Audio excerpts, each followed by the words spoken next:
Hey guys, Zach here. Just wanted to say before we get into this replay of my reactions and thoughts on the AFL's November 16th press conference, wanted to mention at the end of the video, we are going to add on some context and resources that do fill in the blanks and at least are trying to add into pieces that were missing from that presser and or also continue on certain conversational items that keep showing issues I've encountered from that press conference. Recommend you check that out. I will make a chapter for that on this video, so if you don't want to per se watch the reaction entirely or you get the gist, I will put it at the end. Also, if you want to check out any other live streams I do, recommend you go to my Twitch channel. That link is in the description, and it'll also be in the top right corner when we start this replay. Anyway, guys, enjoy it. Let me know your thoughts in the comments on what has gone on and just if my reactions are solid and what you think about the AFL.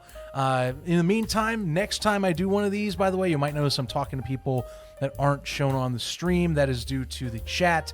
I will add the chat back in for whatever next one of these I do, if and when I do it. But for now, enjoy and yeah, let me know your thoughts. Hey, how's it all going, everybody? Welcoming you all in to the stream. Hope everyone is having a great time here. I'm going to adjust a few things while we wait for some people to come in because I want to mainly focus on, of course, one screen in particular tonight, that being, of course, the one in question that is our reactionary video, and just open talk about the AFL where we're at right now. Because I think some folks out there are going to say, and definitely have had their opinions maybe altered or definitely have different feelings about the AFL right now. And I originally recorded a reaction to this presser the night after it dropped on November 16th. Now, I wanted to edit down that video, but I figured, wait a minute,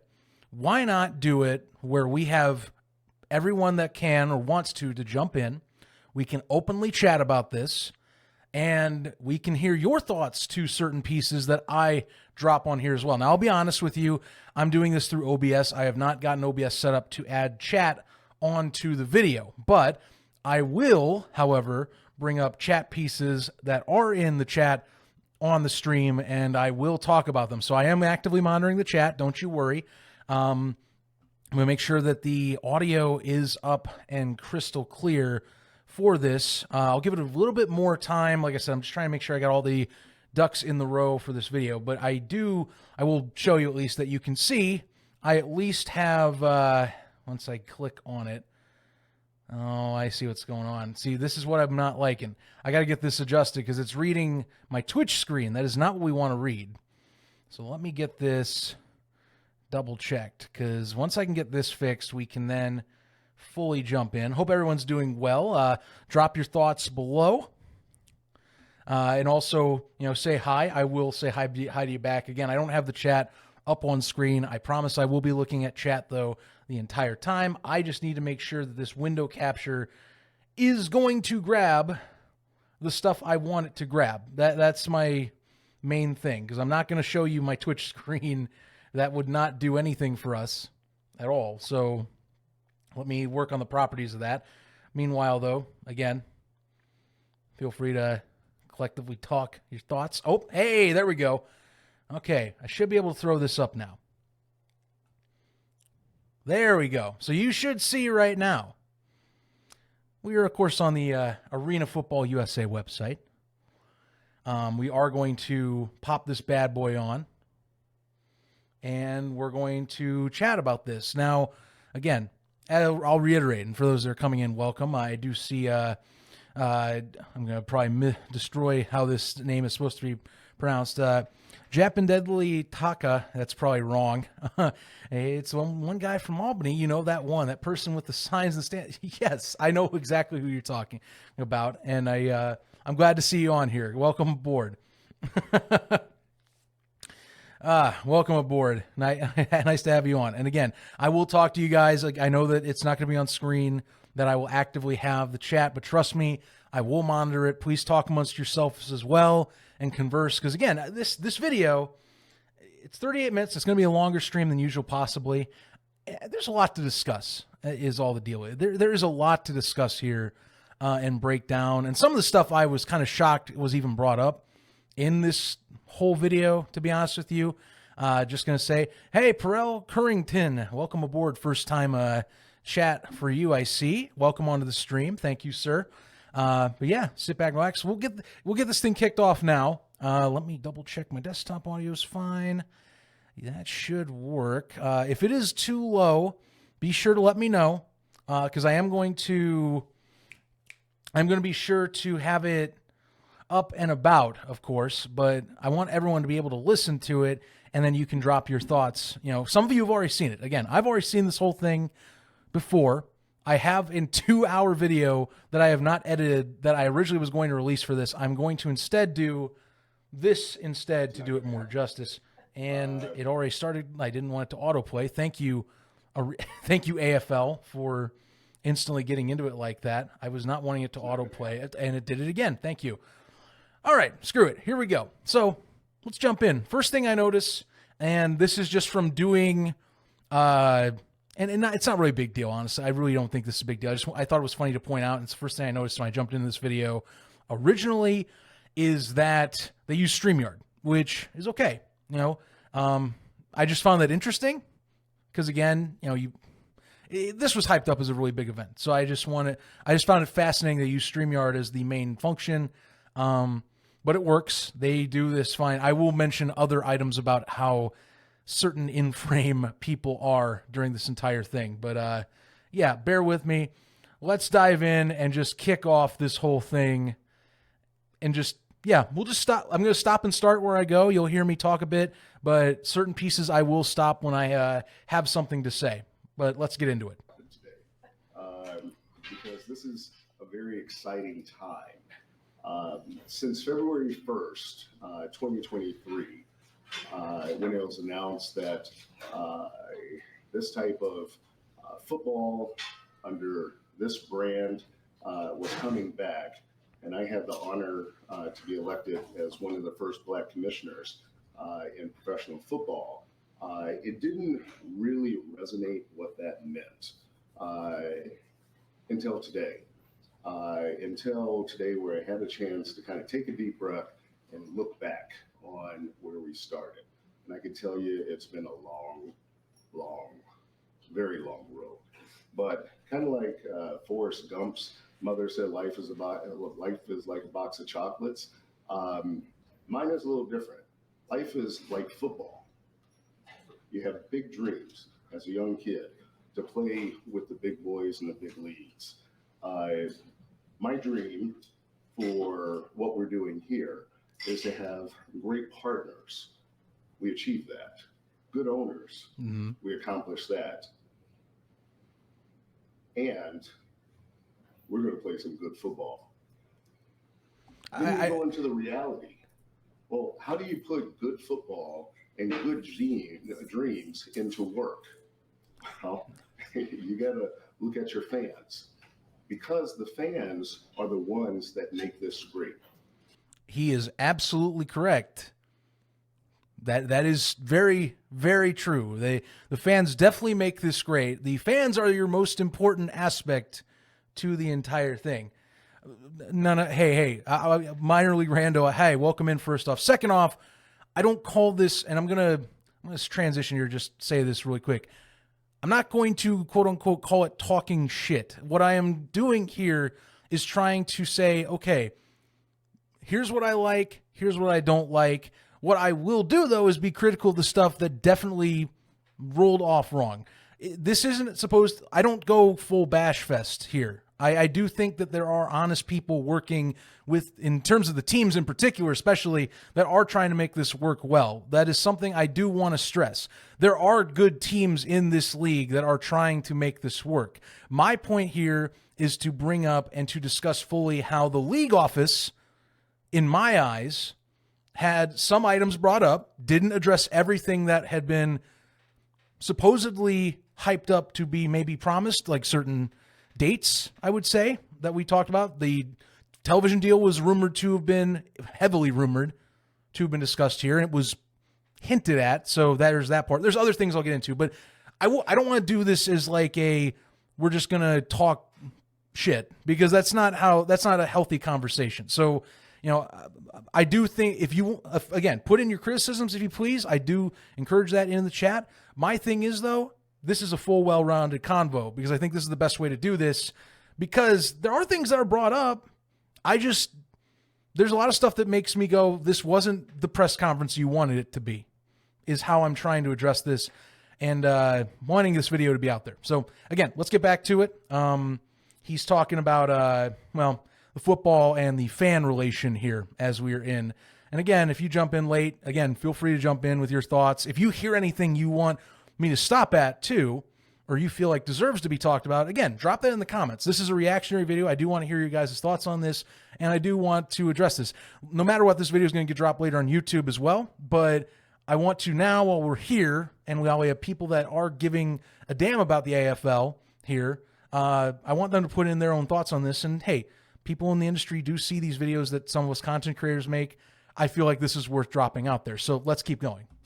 Anytime we start looking at whoever, puts a product out and they say, well, you shouldn't do it that way, or we're going to stop you from doing it this way, they're forgetting about who is important here.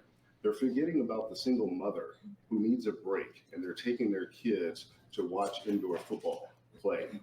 They're forgetting about the people who come to watch this game because they have memories watching it with their father who's passed away. They forget about those people. And I can tell you, while I'm commissioner, that is the people who we're never going to forget, because this is not ours. This is the fans. And this is about fan engagement. This is about getting them involved. And this is about making sure that we do things with a direction for both of them, for all of them, for all of us. Now, this is all about being visionary and a vision. With that being said, let's talk about vision and what it is to be visionary. We have a vision, we all do. And the vision that we have is to do something that is bigger and better. And you heard me say that, but it means something just a little bit different to each and one of us.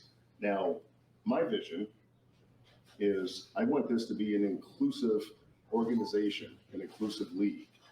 I think we have seen what Deanna Flores and what flag football has done for women communities. Mm-hmm.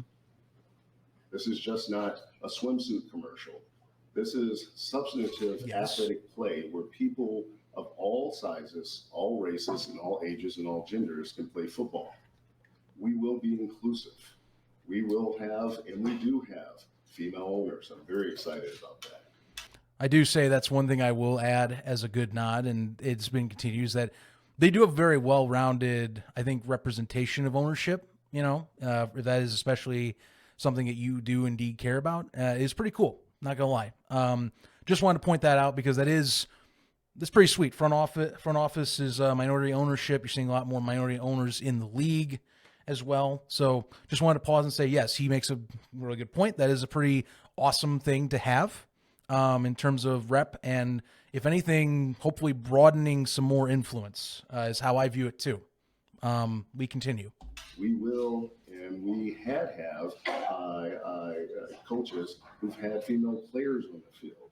You're going to see more. We will, and you'll see more international vision, because that is what makes us visionary, and that's the difference.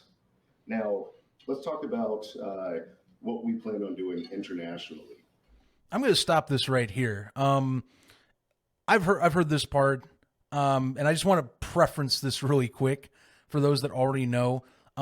Anytime you've heard Commissioner Lee Hutton talk, it's very ambition forward. A lot of his pieces he brings up, every bit that he has been on in terms of new press conferences, new video ad editions he's been on. He always tries to, it seems like, add on a bit more of the vision and ambition to the scale. Now, we'll hear this, and you can hear where this is going with the international portion of it. That's great, but I will pause and give my 2 cents about that a little further as to why I don't know if this is the best time to keep adding on extra nuggets when we need the concrete items first. And you'll see what I mean in a second. We have owners that are immigrants from other countries that have already started talks across borders of doing exhibition games. And that makes us all better, and makes us all stronger, especially when we sit in a time period.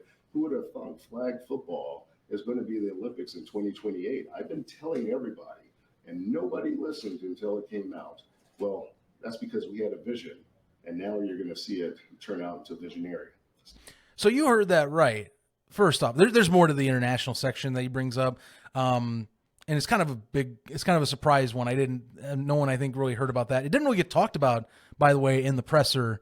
I didn't see many people drop that as a note, but there's more to the international discussion he has. One thing that you note, though, they're already talking about exhibition games in other countries. Again, this is great if this is happening. But again, as we go down the press conference, you'll see cart before the horse kind of becomes a normal thing right now.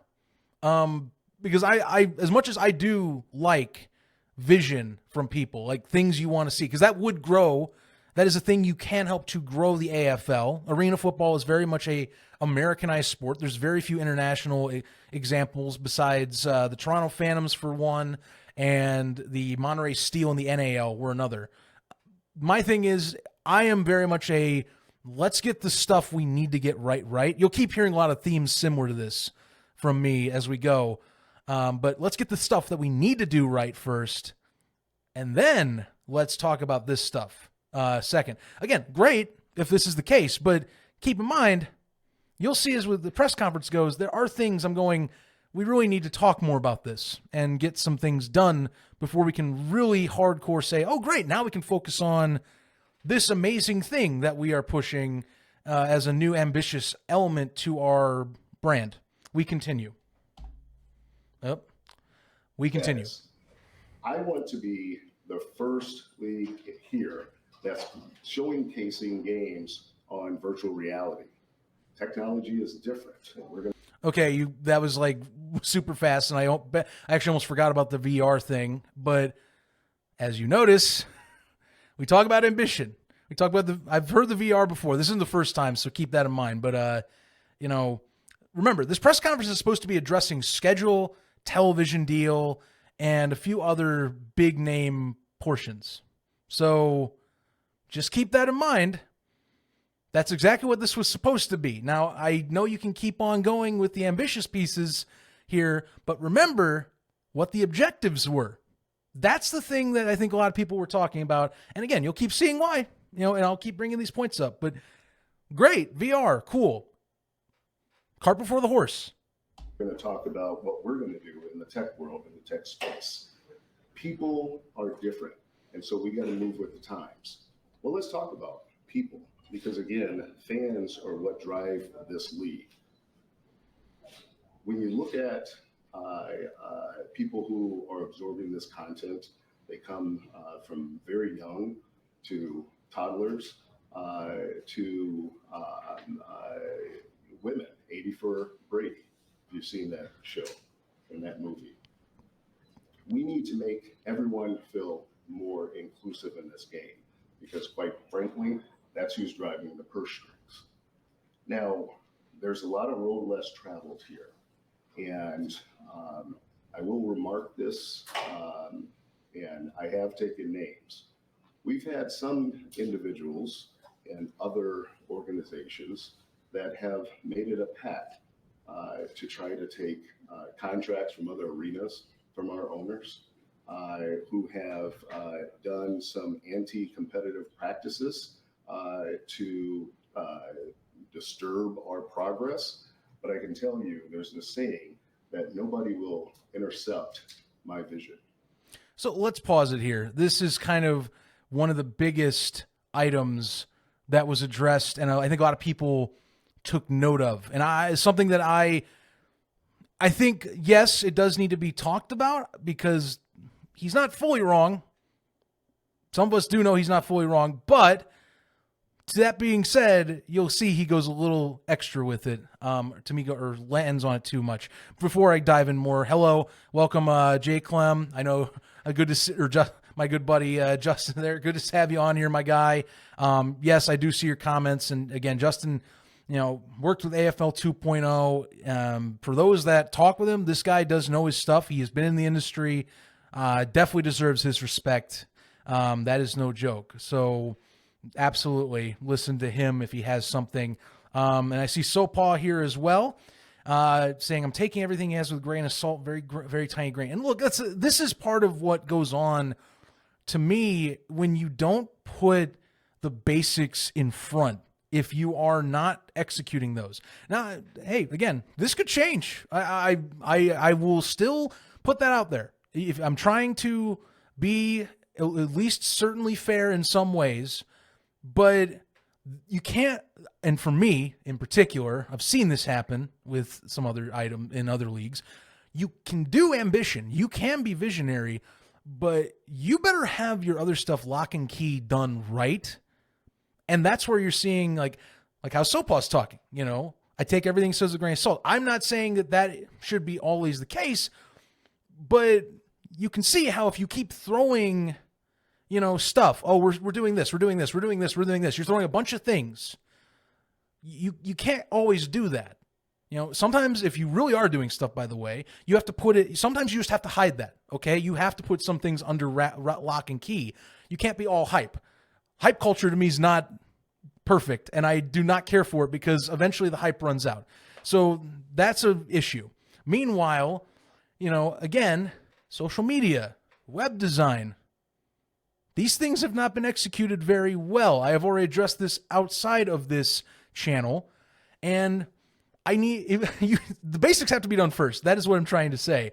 So there's that. Now, to rotate back onto what I paused on, the interference portion is the way he is implying it. While I don't know everything about this, I can tell you that there at least is one confirmed instance this has happened. And I'm not bluffing, unless the person who has been telling me and others this is lying. This is happening, which is a common thing in the industry, by the way. This is beyond AFL. I will mark this. That is a crappy tactic. Like any example, it's happened before the AFL. It's a crappy tactic.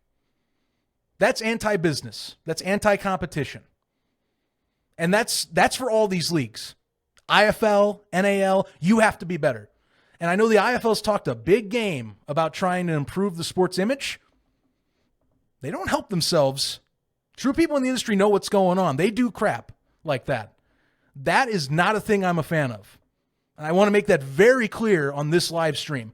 We can throw rocks at the AFL for a lot of stuff, but let's not sit here and accept anti-business practices. Now, on the flip side of this coin, for some of this, in the instance he's talking about, which is kind of, I'm not going to reveal, if you've listened to this, you know where I live, or you know the area I live in, but I'm not going to say it on here. You can dig in. But this is one team example that they are actively in a market that an IFL team's in, which, yes, that is also a big fault and is kind of silly. Just going to say. But that being said, it's beyond just that instance. Unless someone has been telling me some BS, is all I'm telling you. I do not appreciate that in this industry. If the industry really wants to be better, as I've heard some of the professionals that go on to shows say, you have to be better yourself at running your own business and not trying to interfere in making the actual game grow. So just mentioning, just putting it out there, this isn't a one-way street. Sadly, this industry still has a lot of growth to do. But he does, and I will put this quickly, he does unfortunately hang on to this too long. I would not have wanted, he does go further and keeps on talking about it. This is where I think it kind of gets dumb because he doesn't, you should only do a real quick quip and go. But you'll see he kind of continues to ramble a little bit about it. And that's where I kind of feel like, okay, dude, you went a little too far in terms of just adding on, is all I'm going to tell you. But again, this is unfortunately a normal thing that happens in the business.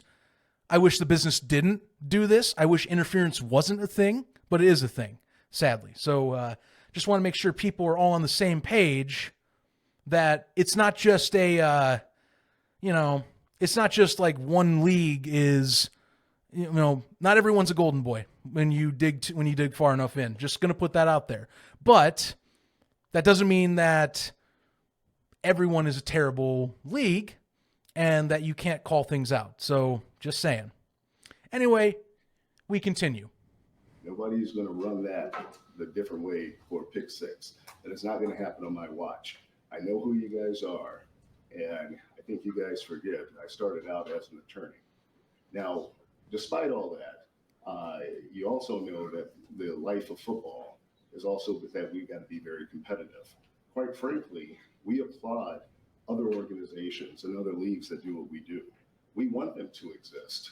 We want our fans to see football and to enjoy football, because this is, again, not ours. This is the fans. And if anybody who will try to take it from the fans or anybody else, that's not going to be on my watch. So we encourage other leagues. Now, with that encouragement and my competitive spirit, we plan on being the best. We plan on always involving with owners who know what they've done and know what they're doing going forward. I can be the first one to tell you that I've learned a lot from each and every owner as it sat in this spot since I've been here. Now, what I want to do today is kind of talk about kind of where we started and where we plan on going. When we started announcing locations that we wanted to be in. I'm going to read the locations and the teams that's going to start our 2024 season. When we made those announcements, we had to do some adjustments. Sometimes through different avenues, cities adjusted a little bit. Arena deals were intercepted, and so we had to call audibles. So I'm going to pause that again. That's where I reiterate. You already mentioned that you had interference with at least with one of the arenas. Again, there's at least one confirmed instance, unless the person has blatantly not been telling the truth, which I believe he has. That interference has been run, but I wouldn't have brought it up again. Again, put it out there, move on. This is where people, when you hear it multiple times brought up, that's where you feel it sounds like you're very sour. And I don't think that's exactly the idea you want out there. People already know. If you put it out there, you know. And again, those people in this industry, they know this stuff happens. So that's what it is. And let me transition because I'll say this again. So Southpaw intercepted. So a different league grabbed up an arena and would put a team in. So I'm not trying to reveal anything, trying to reveal this specifically, but yes, in the instance you are asking, one specific deal was an AFL deal they were trying to get. And keep in mind, it was in the same town as a team that was currently in town. You can connect the dots. There's only two of those in the AFL right now. That deal did not go through. The specific team in the said city got the deal and made a non-compete clause in said city with another professional team, thus a block or interference. And again, this is not, like I said, part of this, it's a debate, because part of this, should you really go to a competing city with another team? No, I think that was something you definitely have to hit pause on, okay? You need to reconsider that if you're doing that. That being said, I mean, I'm just saying, this isn't the first time that's happened with said league that said team is in. And again, this is not just a one-off. This has happened elsewhere. Unless, again, I've been told wrong. Unless people just want to keep on pretending. Just going to mention that. But this is the last time I'm going to talk about it. But yes, technically, interference did happen there. That is what is being said, and it is true that happened. It is true. Anyway, back to where we go, and let's continue with our video. But we didn't go away, and April 2024 will be here. And And not only will it be here, you're going to see it everywhere. You're going to see it on broadcast TV. You're going to see it streamed because that's how people are absorbing this content. And we have to catch up with the times. And just might very soon, you may see it on VR. Now, let's talk about the teams that are moving forward. Now, still, there are 4 divisions, 2 conferences, and eventually there's going to be a champion. Let's start with the West Division. The West Division will be made up of 4 teams, including Billings Outlaw, the Oregon Black Bears, Rapid City Marshals, Washington Wolfpack. The Central Division will be made up of Iowa Rampage, Salino Liberty, Southwest Kansas Storm, Wichita Regulators. The South Division is Louisiana Voodoo, the Texas Desert Hawks, Orlando Predators, and Georgia Force. The East Division, Minnesota Myth, Nashville Cats, Philadelphia Soul, Albany Firebirds. I'm going to hit pause again, and I want to discuss this because part of this might be because how the teams got laid out and certain dealings, as they talked about, didn't go through. But let's talk about a few of the division layouts. I'm going to duplicate this, and we'll go to the divisions themselves and kind of talk about this a little bit. So some of you will already know this. Here's the full team list. They did, by the way, here's the full team list. By the way, they did add the Georgia Force logo. So one of my complaints the other night did get addressed. Thank God. So, hey, something's being listened. By the way, they also added the South Division schedule. Progress. They still need 2 more schedules on the website, by the way. Still something I'm looking for. Meanwhile, so let's talk about this layout for divisions. So let's talk logic. So Billings, Oregon, Washington, Rapid City. All right, that seems logical enough. Iowa, Salina, Southwest Kansas, Wichita. Very logical. Those travel costs will be cut down greatly, actually. That is very, if we're trying to be very fair and talk about sustainability, these 4 have a very good travel schedule. That's good. And we'll notice later, they are trying to, of course, pack heavy in terms of where they're scheduling out teams and focus more on the conference takes. Then we go down here, and this is where I start kind of going, wait a minute, and you almost wonder what happened because they couldn't get certain teams to land this year. So South, Desert Hawks, Predators, Georgia Force, Louisiana Voodoo. It's a stretch, but yeah, fine. The Desert Hawks is too far west. I wish they were in the West Division. Just going to be honest with you. But that didn't work out. It's more like Pacific Northwest and then Rapid City, kind of. And then meanwhile, the East. And this one, I don't know, man. This one kind of feels goofy. Minnesota Myth. Instantly, I'm going, wait a minute. That's the East? It's closer to Midwest. I feel like Chicago was going to be here, and they were going to rearrange it. Just being honest with you. Nashville, yeah, it's East enough. Feels like it would fit better in the South, where the Desert Hawks would fit, just being honest. And then Philadelphia and Albany fit the East layout. So I feel like some of this stuff got bungled because of the things they couldn't get down with team ownerships. Like, to me, Chicago would have at least been in the East Division. And then we would have moved Minnesota maybe to the Central, and then, I don't know. Like, should have been some rearrangements is how I view it. This is something that I kind of sat in when I saw this and went, okay, all right. Like, it is what it is. I just think it's a little goofy is all. But part of that, I reiterate, is probably because, and, as we were hearing and stuff I was hearing from people behind the scenes, at least that has some-ish connections, is that some of this stuff was really coming down to basically like the wire if or they would be able to do it.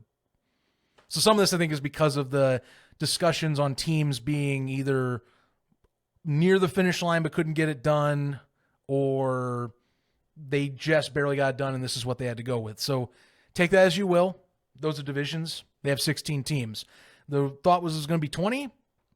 I don't know if maybe it was that they wanted just to stay with 16 because they promised 16 and didn't want to overpromise or something. Of course, that discussion about the cities that didn't get teams that were originally announced, I know that he addresses that in this of course, presser in a way that they had to make some audibles.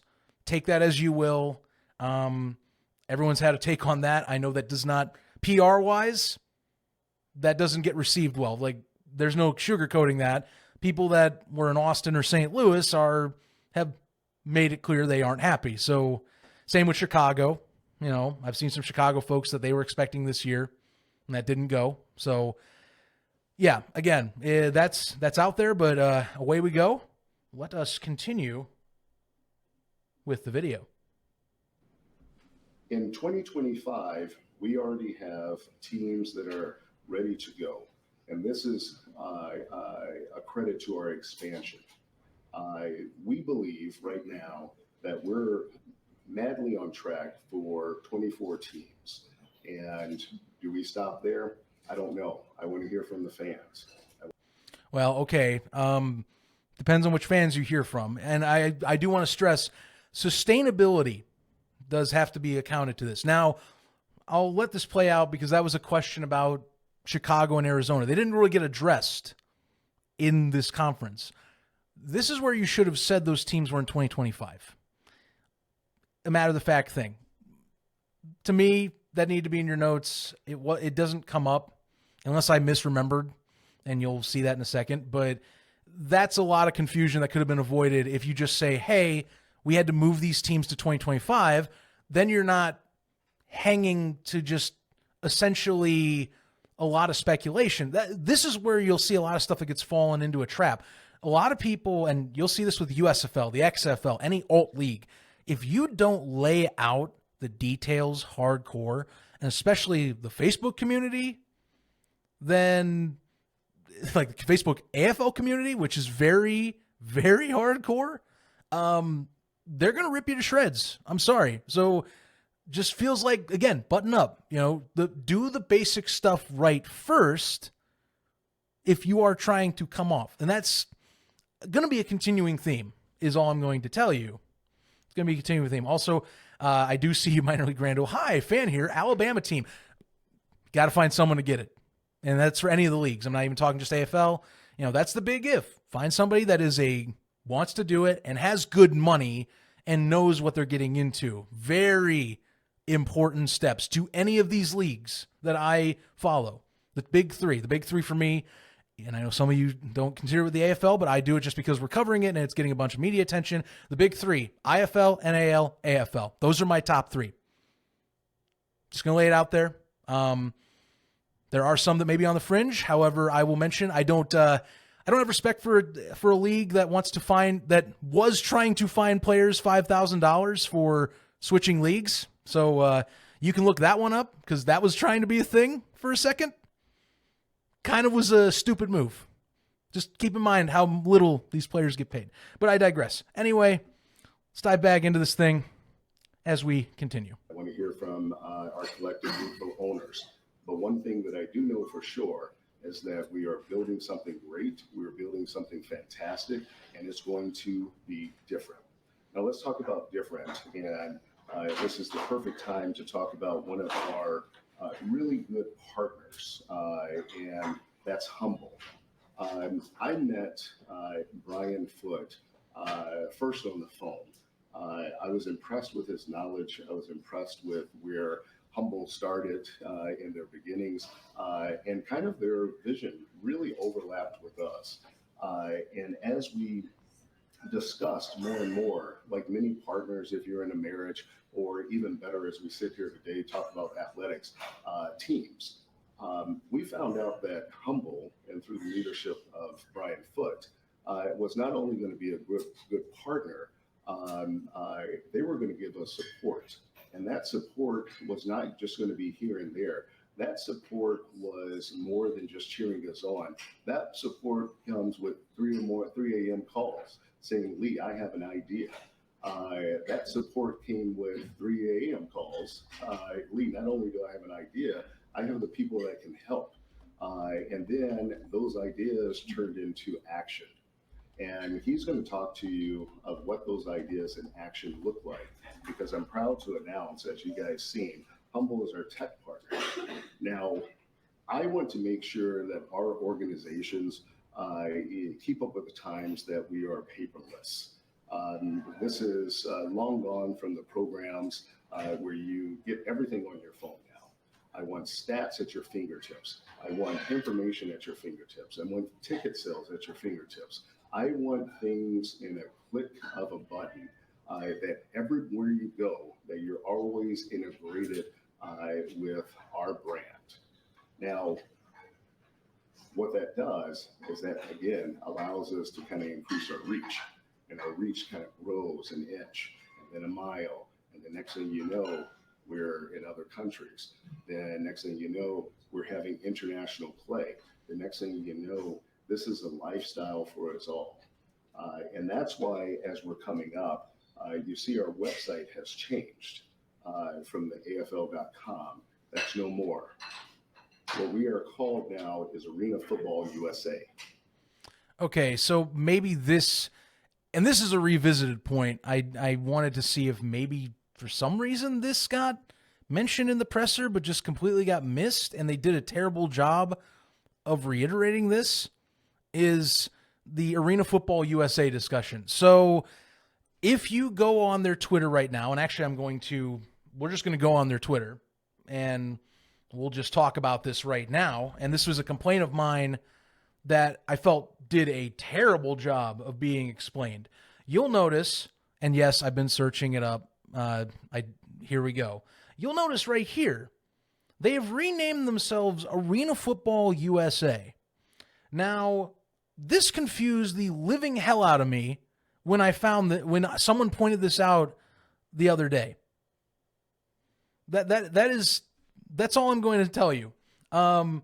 This confused the hell out of me. And I went, what the hell is going on? Yes, he mentioned in the press conference that they were going to be trying to go towards Arena Football USA. And I thought that was because the website is named Arena Football USA. I went, okay. So I was wondering if we maybe would see it in here. But as you can tell, apparently, and it sounds more like in his words, that it is going to be called moving forward Arena Football USA. So I have several questions about that. You know, and this, it comes into you'll hear in a second, by the way. You'll hear in a second, talking ambition again. It's a common theme with Commissioner Hutton, is that they're going to try and do Arena Football USA, and then they want to possibly do other arena football insert country. And again, cool. I would love to see that someday. Cart before the horse once again shows its head. Just keep this in mind. You know, this is why when you see that the basics aren't being done, you can't keep throwing hype and changing this. And yeah, minor league Rando. At this point, what cart? You're right. I'm actually looking. Where is the cart? Did they leave it back in? Is it back in Minnesota? Is it in Minneapolis right now, or St. Paul? Look, I want to. Again, we're going to keep listening to this, but I'm just saying, there's a lot of stuff that keeps getting thrown out here, and I'm like, why is this being brought up? You know, again, the name change. You know, keep in mind, they're doing this on the Twitter page, and I'm going to show you another example here real quick. So doing this on the Twitter page, that's cool, but this is where inconsistency shows its ugly head. If I go to Instagram right now, and I'm going to go, yeah, I'm Bears fan, whoop-de-frickin-do, and if I go to their page right now, what is it named? Official AFL, Arena Football League. Which one is it? You can't, it's not hard to go across the board and change names on social media. It's not hard to go and change username like @ these days. These days you can just jump in and change it. You know, like, I haven't even talked about the Facebook page, but as I stated in one of my own posts that some of you might have seen, that page has not been active since May 11th. And there's a rumor going around that I do buy, by the way. I feel this is the case, that they do not have login to their Facebook. Again, it's a rumor. I'm going to put that out there. It is a rumor. Do not go and leave this recording and say it's fact. That is false. I'm telling you, there is a heavily passed around rumor right now that they have lost their Facebook account info. And if you think about it, they haven't been posting on Facebook since May. And it still says Arena Football League. So if that presser states that they are going to become Arena Football USA, should you put out something that says they're going to become Arena Football USA? Shouldn't you change the names? This is the stuff that drives me mad. And I have seen this in other arena leagues do the same stuff where we're talking about, oh yes, social media. People just follow posts. You have to do things very, very much buttoned up and very much tight-knit. That's how you get a lot of people more interested. You look professional, you sound professional, you do things professionally, you're going to get consistent interest, and you're not going to get a bunch of discourse when discussions happen on platforms. And that's a problem. It seems so small to so many people if I bring this up. Like, if someone isn't following this and they're like, oh, that's not a big deal. It's like, is it though? Like, would you want a company not adjusting their accounts to reflect everything? Like, I do this with my own podcasts if I do it. Like, if you notice on all my social platforms, by the way, even this Twitch page, I have changed all the logos to be that exact same turquoise blue with the gradient glasses and that white and black setup face outline. Everywhere. I have changed all my ats to @Zach Keilman. If I can do this, why can a league that has 16 teams behind it not do that? It is that little effort. And I know I'm making a big deal out of it, but this stuff drives me insane when I see it because it's not hard. That is not a hard thing to do. Whoever's handling those accounts, you got to get them on the same page. It's that simple. But you see, like, I talk about this ambition piece where, again, we're talking about Arena Football USA. Cool. Well, okay, change the name and get your stuff in order. It's not hard. It's really not hard. Like Sam Shady, a friend, a buddy or colleague of mine in this space, he joked on one of the posts I made about this issue and basically said, yeah, just hire me and Zach. I'm like, yeah, you pretty much could. I could do this. I'm not saying I could do every piece of the job. I'm still working on my own editing, social media wise. I got to figure that out. But the basics, I can do the basics. I could easily, for a quick check, do all your basic social. Like, here's what I would do right now. You change the name to Arena Football USA. If that's what you want, do it. You completely 86 the Facebook account, which I know they want back, but if you can't realistically get that page back, 86 it and restart. Bite that bullet. Do not keep wasting time having no one run that page. That's a bad look. Beyond that, get a TikTok account because apparently they don't have TikTok, but as much as I little use it, I've been trying to use it more because it's modern social. Really annoys me. I really, these are simple things, people. Like, these are very simple social media practices. Got to do little things right before you start throwing items to hype people up at, is what I am trying to tell you guys. Anyway, we continue. Because we plan to do Arena Football Mexico and so on and so on. And I think the Olympics and everything that was happening there, I think is really going to drive the force to more people just loving our style of play. Now, who you're going to hear. Also, I'm going to pause it real quick because I saw Freddie made a good point. Yeah, another item I was a little annoyed with, and I think I've noticed owners are annoyed with, team owners leak or people leaking teams. I don't know how that got slid through the cracks. Just saying, I don't know how that got slid through the cracks, by the way. But I don't get how that has been not addressed because that also looks bad. You shouldn't be having accounts on Facebook drag up information for you. You should be doing it on your own terms. I don't know how that happens. I mean, I'll be honest with you, John Chaney is notorious for dropping things early from the Predators. He did it in the NAL too. I don't know how that continues to keep happening is what drives me insane.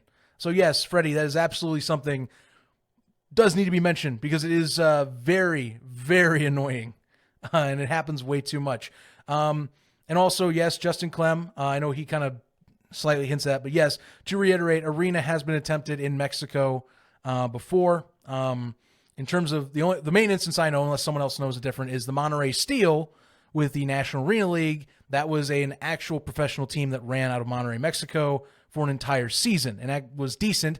It sounded like they claimed it was issues with, I believe it was an earthquake down there that caused them to shut down operations. But yes, that has been attempted for, but we continue now. Here today very quickly to talk about really some key subjects that I think you guys are all anticipating is really one of my right-hand colleagues. And I can't say he's more of a right hand because he's much more than that. He's a mastermind individual at the organization, far more than what people see and or give him credit. I would be remiss, and it would be an insult not to thank him and congratulate him for the hard work he has done in the background. People that know us know he's my brother in life for real. They've seen us argue, they've seen us hug. We're inseparable, and just like many partners in life, he's my life partner as well. And I couldn't have done this without him. But Travelle Gaines, our Chief Executive Officer, will talk about the schedule and kind of the playoff structure as it goes forward. Once he's finished, I do want to get Brian Foot up here so you guys can have another voice to hear. But when it comes to technology, believe it or not, I am not the best person to talk about that. So Brian's going to talk about what Humble's doing in this app. And I didn't know this, but I don't want to steal your thunder, Brian. But you have to, when you do an app, you have to get permission to put it on certain devices. And so there's, what is it? He's Android correct. phone, I almost called it analog phone. Android phone and Apple phone. And so both devices with our app have already been approved and are ready to launch. And so these are things that are just different that we're doing. And so I'm so very excited. And I cannot say that we have done it by ourselves because without our partners, we wouldn't be here. I am going to make a quick stop here because they do bring up Humble a lot. I will stop on the I will readdress the Humble items when we get in later to this presser because we do have Brian Foot will jump on. He will talk. For those of you that don't know, Humble is trying to be, at least this is how they have shown themselves publicly, that they are trying to be more of like a kind of like a direct to pay setup, more Web3 based, which I know Web3 instantly will set off a trigger alarm in chats everywhere. It is a very unique company, and I mean that in terms of if you read into them, there's been some stuff that a lot of that you'll find people are not happy about. Is all. I have read a lot of things about that. Web3, Web 3.0, just think like NFTs, crypto, all that stuff that was brought up like 2 years ago that, jumped up high and has not been back. That's all that is, just as a heads up. It's the next generation of web is how they always label it.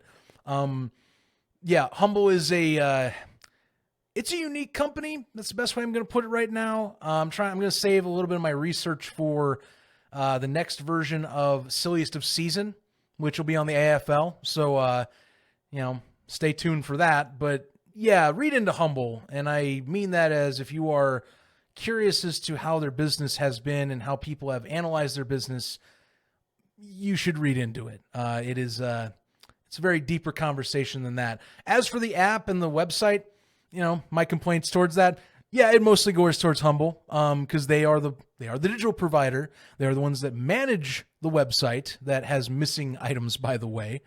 Just saying. Also the app, which still has some things missing. So yeah, any issues that happen with that is on their angle. And Humble has been getting more invested in the AFL, is how they have put it. But yeah, we're going to continue. But we can talk Humble a little bit more later. My thing is I'm going to save some of this stuff for the Silliest of Season video because I do need to do more research. I know some things. I've read some articles that have been pointed out to me. I got to reread those, and I got to put those notes down. Please look up Humble, though, because, again, very unique, and I mean that, unique with quotation marks around it type of company. Yeah, Justin Keilman here, we will get paid in crypto. Jesus Christ, I hope that is not, I hope to dear God we do not see that, but again, this is a Web3 company. At least they have stated they're a Web3 company. They do, apparently they have their own social media, by the way. Just noted. Humble is a social media platform. Do they have many people? No. I have been told this, and many of you, most of you, all of you most likely do not know what the hell that is, but they have apparently a social platform. They have apparently a ticket exchange. They're like an everything tech company. I don't know. Anyway, we continue. So, Mr. Gaines, you want to talk about scheduling? Yeah. All right, here we are, Mr. Travelle Gaines, which we haven't seen too much of Travelle. We did see that he was present when the Billings Outlaws announced as the first, well, at least the first public AFL team, because the West Texas Desert Hawks and the Preds, though they announced before the NAL season was over, they were never officially announced by the AFL first. That is where I'm getting the technicality.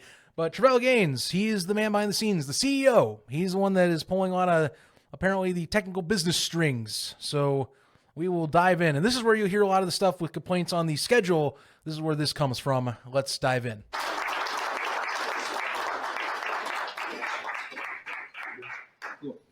So everybody knows.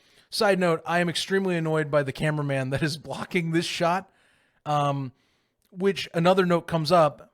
This was being filmed by a cameraman. Where is this social media content going? And maybe it's being saved for later. I'm going to give that the benefit of the doubt.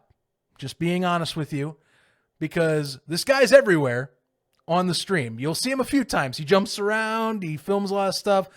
I am assuming this footage comes out at some point. I am assuming it does. But this killed me when I saw it the first time. Like, you've got to be kidding me that this man blocks like a fourth of the shot. And he's the camera guy. Like one of the social guys doing this. Come on. Again, not as big of a deal. I'm hoping this video, I'm assuming this video that he is filming is edited down and comes out. I would think. I am giving that the benefit of the doubt. I just find this funny. Okay, anyway, let's get back to serious talk. Travelle Gaines and his introduction. Knows that I'm not very visible person, but I am real because I never turn on my cameras on the Zoom calls, but I am actually a real person.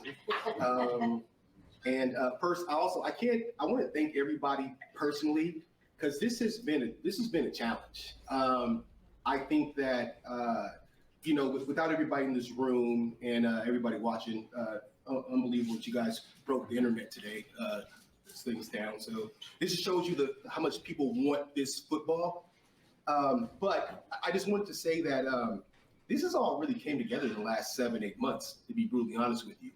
And it similar like what Lee said, I've learned something from every single person that's in this building. I will say, just because I should pause this before he went on to the next piece, some of the slapdashery does feel like it's only been 6 to 7 months. I just found that funny that kind of got brought up because there have been some people that have said that it feels like this. You take that as you will. I just thought that was something to pause on. We continue. Every single person. I've taken away things. You guys have educated me. You guys have been phenomenal. So, and I do apologize also because everybody knows I'm up at 2:30, 3:30 West Coast time. I'm sorry for the early morning texts and emails, but that's kind of when my brain operates. So, where's Tamara at? Tamara, thank you so much. You've been awesome. We're my guy Mike, Albany. Where's Zach at? There's Zach Bug. I'm sorry because I know I call a lot and he calls me, he drives me crazy. But but everybody who wanted, where's Colorful John at? Where's he at? There you go. Hey, there's our guy John Cheney. And as I've said, it's if you want any info on the AFL, he's the one to watch. By the way, Predators are having the Preds talk on Monday. If any of you don't think that they are going to drop something on there, you are probably not in the loop that they always drop something on Preds Talk. It doesn't matter if it has been blocked by the front office. Just saying, if you want to hear the latest, they're usually the place to go. These aren't a normal thing. They come up every, at least once or twice a month. So just letting you know, tomorrow, that's going to happen. I want to check that out. That's going to be on their Facebook. But good old Colorful John. By the way, and actually I'll take this time to sidetrack here. So one of the common complaints on this PR, and I'm going to get this set up behind the scenes and I'll pull it up, is that, yes, the talk is, well, wait a minute. They said they were going to be in New York City in Times Square. Now, I'm going to get Google Maps up while we're talking. And I did a little bit of digging on this because I was like, okay, what hotel are they at? And if you notice, and I'll go back to the video real quick. If you notice on the podium, they are at, oh, darn it, malfunction. They are at, well, it says the logo there. It's at like, but I'll find it here. They're at a specific hotel chain behind the W logo. I just need to get it back up. But they are in New York City. The thing is, they weren't in the actual Times Square. Was kind of hyped up like that. I don't think it's the Westin. I looked this up back when after work, late after they did this. I need to get that here. NYC hotel. It's probably in my history. Give me a moment. I will find this. I think it's World Hotel.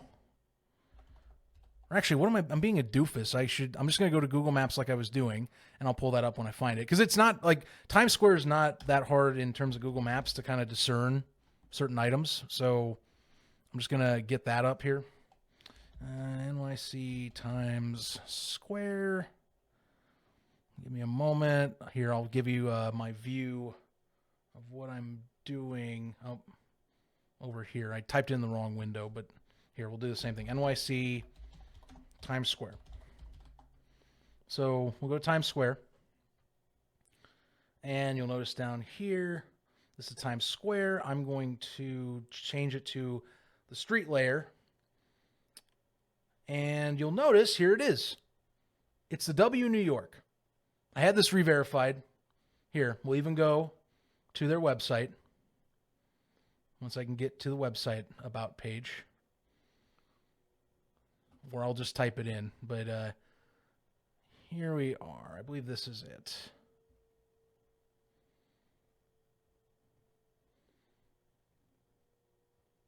Just need to verify. There it is.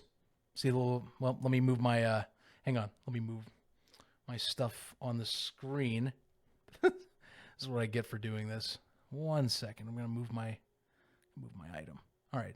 Hey. See that logo? Little transition. Look, it's the W logo. So yes, they were at the W New York Times Square. They were at a little event booth or little press conference area there. So to clarify, yes, technically they were in Times Square. However, and this is where, again, we talk about PR and how things are presented. It's kind of hyped up that they were going to be like in Times Square. Yes, there was a billboard. I do think that was cool. Even if you want to, no matter what way you want to talk about that, it's pretty incredible that they had some sort of ad in Times Square. So that was awesome. Did it feel like maybe some of it was implied they were going to do the presser at Times Square? Maybe a little. That's my take on that. You can interpret it as you will, but yes, they were technically off of Times Square at the W Hotel in New York City, or W Hotels, W New York, whatever they call it. It is that brand of hotel. So just wanted to make that a little more clarified for those that were wondering about the subject. Anyway, we continue. There he goes. So for sure. Got my drinking buddies right there too, man. My guy who owns Billings, just so you guys know, man. That's my man. So like, but it's a thing that it's come to be a very fun project. It's been a very difficult project. I singled all those people out because those people made my life stressful. just so you guys know. Gee, I wonder why John made it stressful. I'm sorry. It's because John really likes talking about what he gets told. Just being very honest. Anyway. They demanded they wanted X amount of games on X amount of weeks, which is physically impossible. But what we wanted to do with this league was, again, league's a little different. I think that he's right. We have been, there's been a lot of sabotaging. There's been a lot of backstabbing. There's been a lot of rumors and stuff spread. I personally haven't responded to anything. I know the address to the high road, so Lee doesn't. Well, yeah, there's they hang on this item about the anti-competition and some of the things. Like, again, we've already heard. To me, I'm not a fan of continuing to beat that drum. Like, we've moved on, okay? It's out there. You can put in a quick quip about it, but just move on. That's my synopsis, is just move on. Like, people know now. It's on the presser. You can talk about it that way. As for addressing like some of the backlash and all that stuff, I mean, hey, I don't know. Like, Travelle does like talking on Twitter to some folks. That is a thing he does sometimes, depending on how he takes it. Just, I take that as you will, because they do respond to certain things depending on accounts. Lee doesn't really do it. Travelle does, depending on what is said, is how I've seen it. So anyway, we continue. It is a difficult challenge when you're starting something back up, especially something that has such a great history. So you want to keep that nostalgia feel and make those fans happy. And so when you look at the league, you look at the fans, that really the average fan in the AFL is really about 50 years old. The league came out in 1987, but how do we appeal to those fans?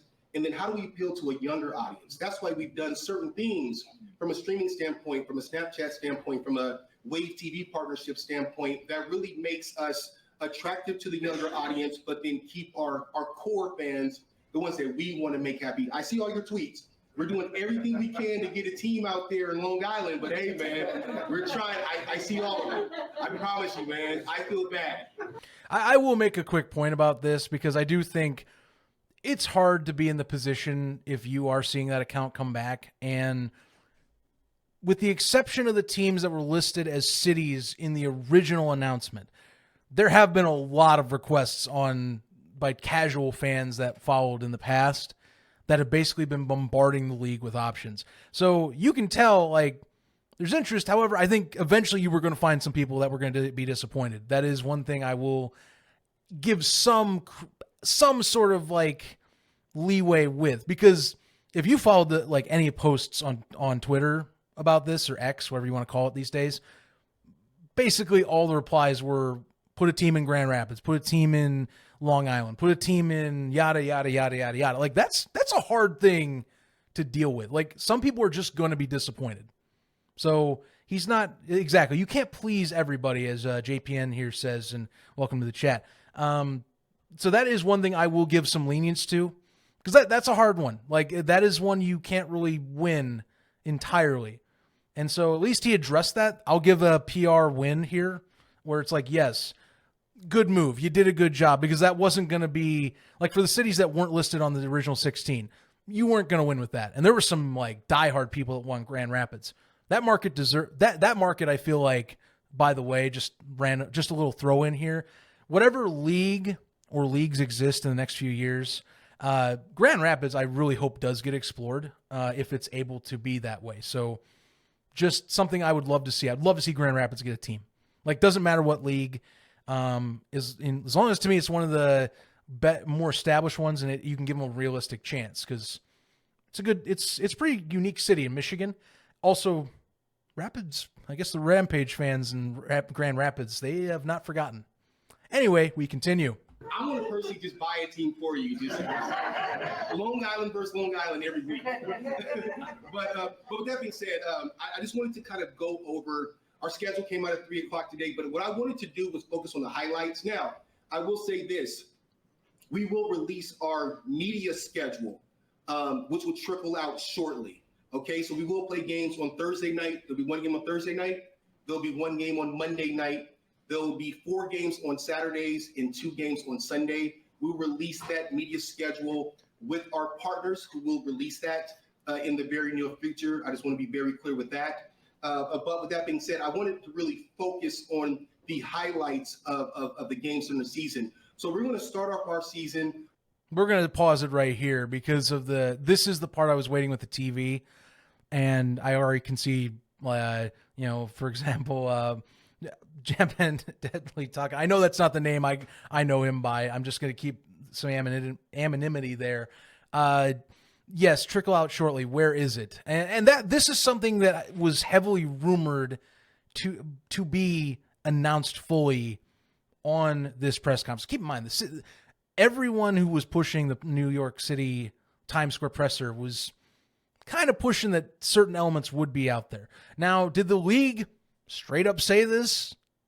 No, I will put that out there as a disclaimer because I have to be a bit fair. But that being said, when it's being told that much, when you have this much hype around it, you got to be more clear a little bit on that. So when's it coming out? I'm going to guesstimate if they do put it out. I mean, it's going to be it should be next month. Should. I'm not going to say it will because I don't know. But if we're following kind of the basis of how some businesses operate and leagues have operated in the past. So they did the presser on the 16th. So that was a week before Thanksgiving. They dropped that presser.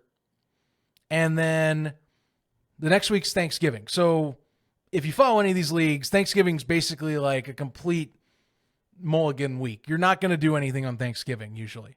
A lot of times it's going to be you push off some stuff, kind of office functions get kind of backed up. So I'm not expecting it. I didn't expect it this week. I don't think anyone should have. That being said, because of the, I think, overwhelming discussion around the TV deal that they thought was going to have all the details dropped, this is, of course, added to the delay element of people going, where is this thing? Where to go? So my answer, I would think they drop it in December. Do I think they drop it in December? To be determined. We'll find out. Freddie bringing up, I feel like things don't usually trickle out by design. Yeah, some things they have done the trickle items. It's just there are items here that have not been their choice to trickle out. It's been whenever someone apparently wants to say it, which is that's not how I want it to be run. I would think. I would think you'd want more tight lips on some items, but the TV deal, that is fully on the office's end. The way that teams have implied it on podcasts and any of their live shows is that they're waiting on the league to do that, along with the rule book, which keeps on being worked on. And then the final nail is about the dates on the schedules, which we'll get to shortly, because that's the next thing he brings up. As you were hearing, he's going to do some highlight games coming up. But the TV deal, look, we're going to be past Thanksgiving week starting, really today. I mean, it's Sunday technically, it starts the next week. So this is where the pressure on the TV deal becomes more involved, is all I can say. Random thing I just wanted to bring up. So Justin, this is something I heard on, this was on the Rampage Coaches show. Apparently the uniforms at the press conference for the Voodoo are not the actual Voodoo uniforms, unless the coaches have no clue. They're claiming that's not the case. Just wanted to put that out there. That has been stated elsewhere. Just because I saw it on my timeline, because that's a normal thing that's been brought up is wait a minute, are they New Orleans knockoffs? No, they're not. I guess they're the coaches have claimed they are trying to make it more colorful and more, at least somewhat like the Voodoo. Remember the Voodoo had purple, red, and gold uniforms. I am hoping that is the style they're going for if they are doing this. But they originally put something out as almost like a placeholder, is all I can say. Anyway, let's continue our conversation. Which what I think is a rivalry. Hey, John. Hey, Mike. We're gonna kick everything off directly after the last pick of the NFL draft. We're gonna have Orlando versus Albany out there in Albany. And another game that I really want to highlight from week one, which I think is phenomenal. It's like Lee said, we are a very inclusive organization. We're going to have two female owners play each other week one in Tennessee playing Minneapolis. So it's really excited about that game. And that's nothing that shouldn't be skipped over, because that's unbelievably impressive to have 2 female majority owners, playing a major sport. Hi, cameraman. How's it going? I told you he's going to show up again. And again, I hope this video is coming out. It should, if they have paid him. But, which, I mean, I assume they have. I'm not implying anything there. But what I am telling you is I just find it funny. He keeps on going in and out of the shot and all that. I don't know. I have a good laugh with this. While we're paused here, so one little nugget I picked up on, and you might have heard it too in his first 2 announced pieces in terms of games. So you heard that matchup, Albany versus Orlando. Now, what has been stated by Lee Hutton in several different regards in terms of the actual broadcasting groups, he has stated publicly in places that it is NFL Network and Amazon Prime that are supposed to be these partners, and that there might be, I believe it's 2 more others, is what has been stated in the past. There are more than apparently NFL Network and Amazon Prime. That is what I do know from previous discussions on the matter. Now, if you heard him in that bit, he said Albany and Orlando are playing after the NFL draft. He said that specifically. Now, why does that matter? Because the NFL Network broadcasts the draft on all 3 days. Generally, they are the ones that are the main source to go to for day 3. Day 3 airs on a Saturday. The dots are starting to connect here. So if they are putting on NFL Network like it has been implied and stated several times, I would assume the only game I know at least has what a piece of the broadcast deal is stated on here is that they are trying to say Orlando and Albany are playing on NFL Network immediately after the draft. I mean, that's the only way this works, right? I don't know if I don't foresee that personally. I don't see him being on ESPN.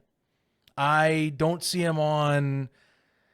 I'm trying to even think who else would be broadcasting the draft here. It really is ESPN and NFL Network that really do. So if you want to put your tinfoil caps on, as has been stated in the chat, that is technically following along the NFL Network broadcast deal talk. Keep an eye. That's the one that's the only thing that caught my interest when he was talking. Was the only network that he's mentioned is NFL, that they've mentioned is NFL Network in terms of TV, and the NFL Network broadcasts on the draft, and the draft is that week. So yeah, and yeah, I honestly, NFL TV deals in the AFL, and Justin brings this up. They haven't really been the greatest successors. Is what I can tell you. I don't know what's going to be put in here, but again, hey, end of the NFL drafts on NFL Network. He's stating it's immediately after the draft. To me, put 2 and 2 together. That is the one game you can say that at least has the most evidence that NFL Network is what they're implying, and it's Albany and Orlando. Just keep that note back in the back of your pocket whenever they do eventually drop the supposed media deal. Anyway, we continue. So that's really our highlights for week 1. Week 2, another game going back to Minneapolis.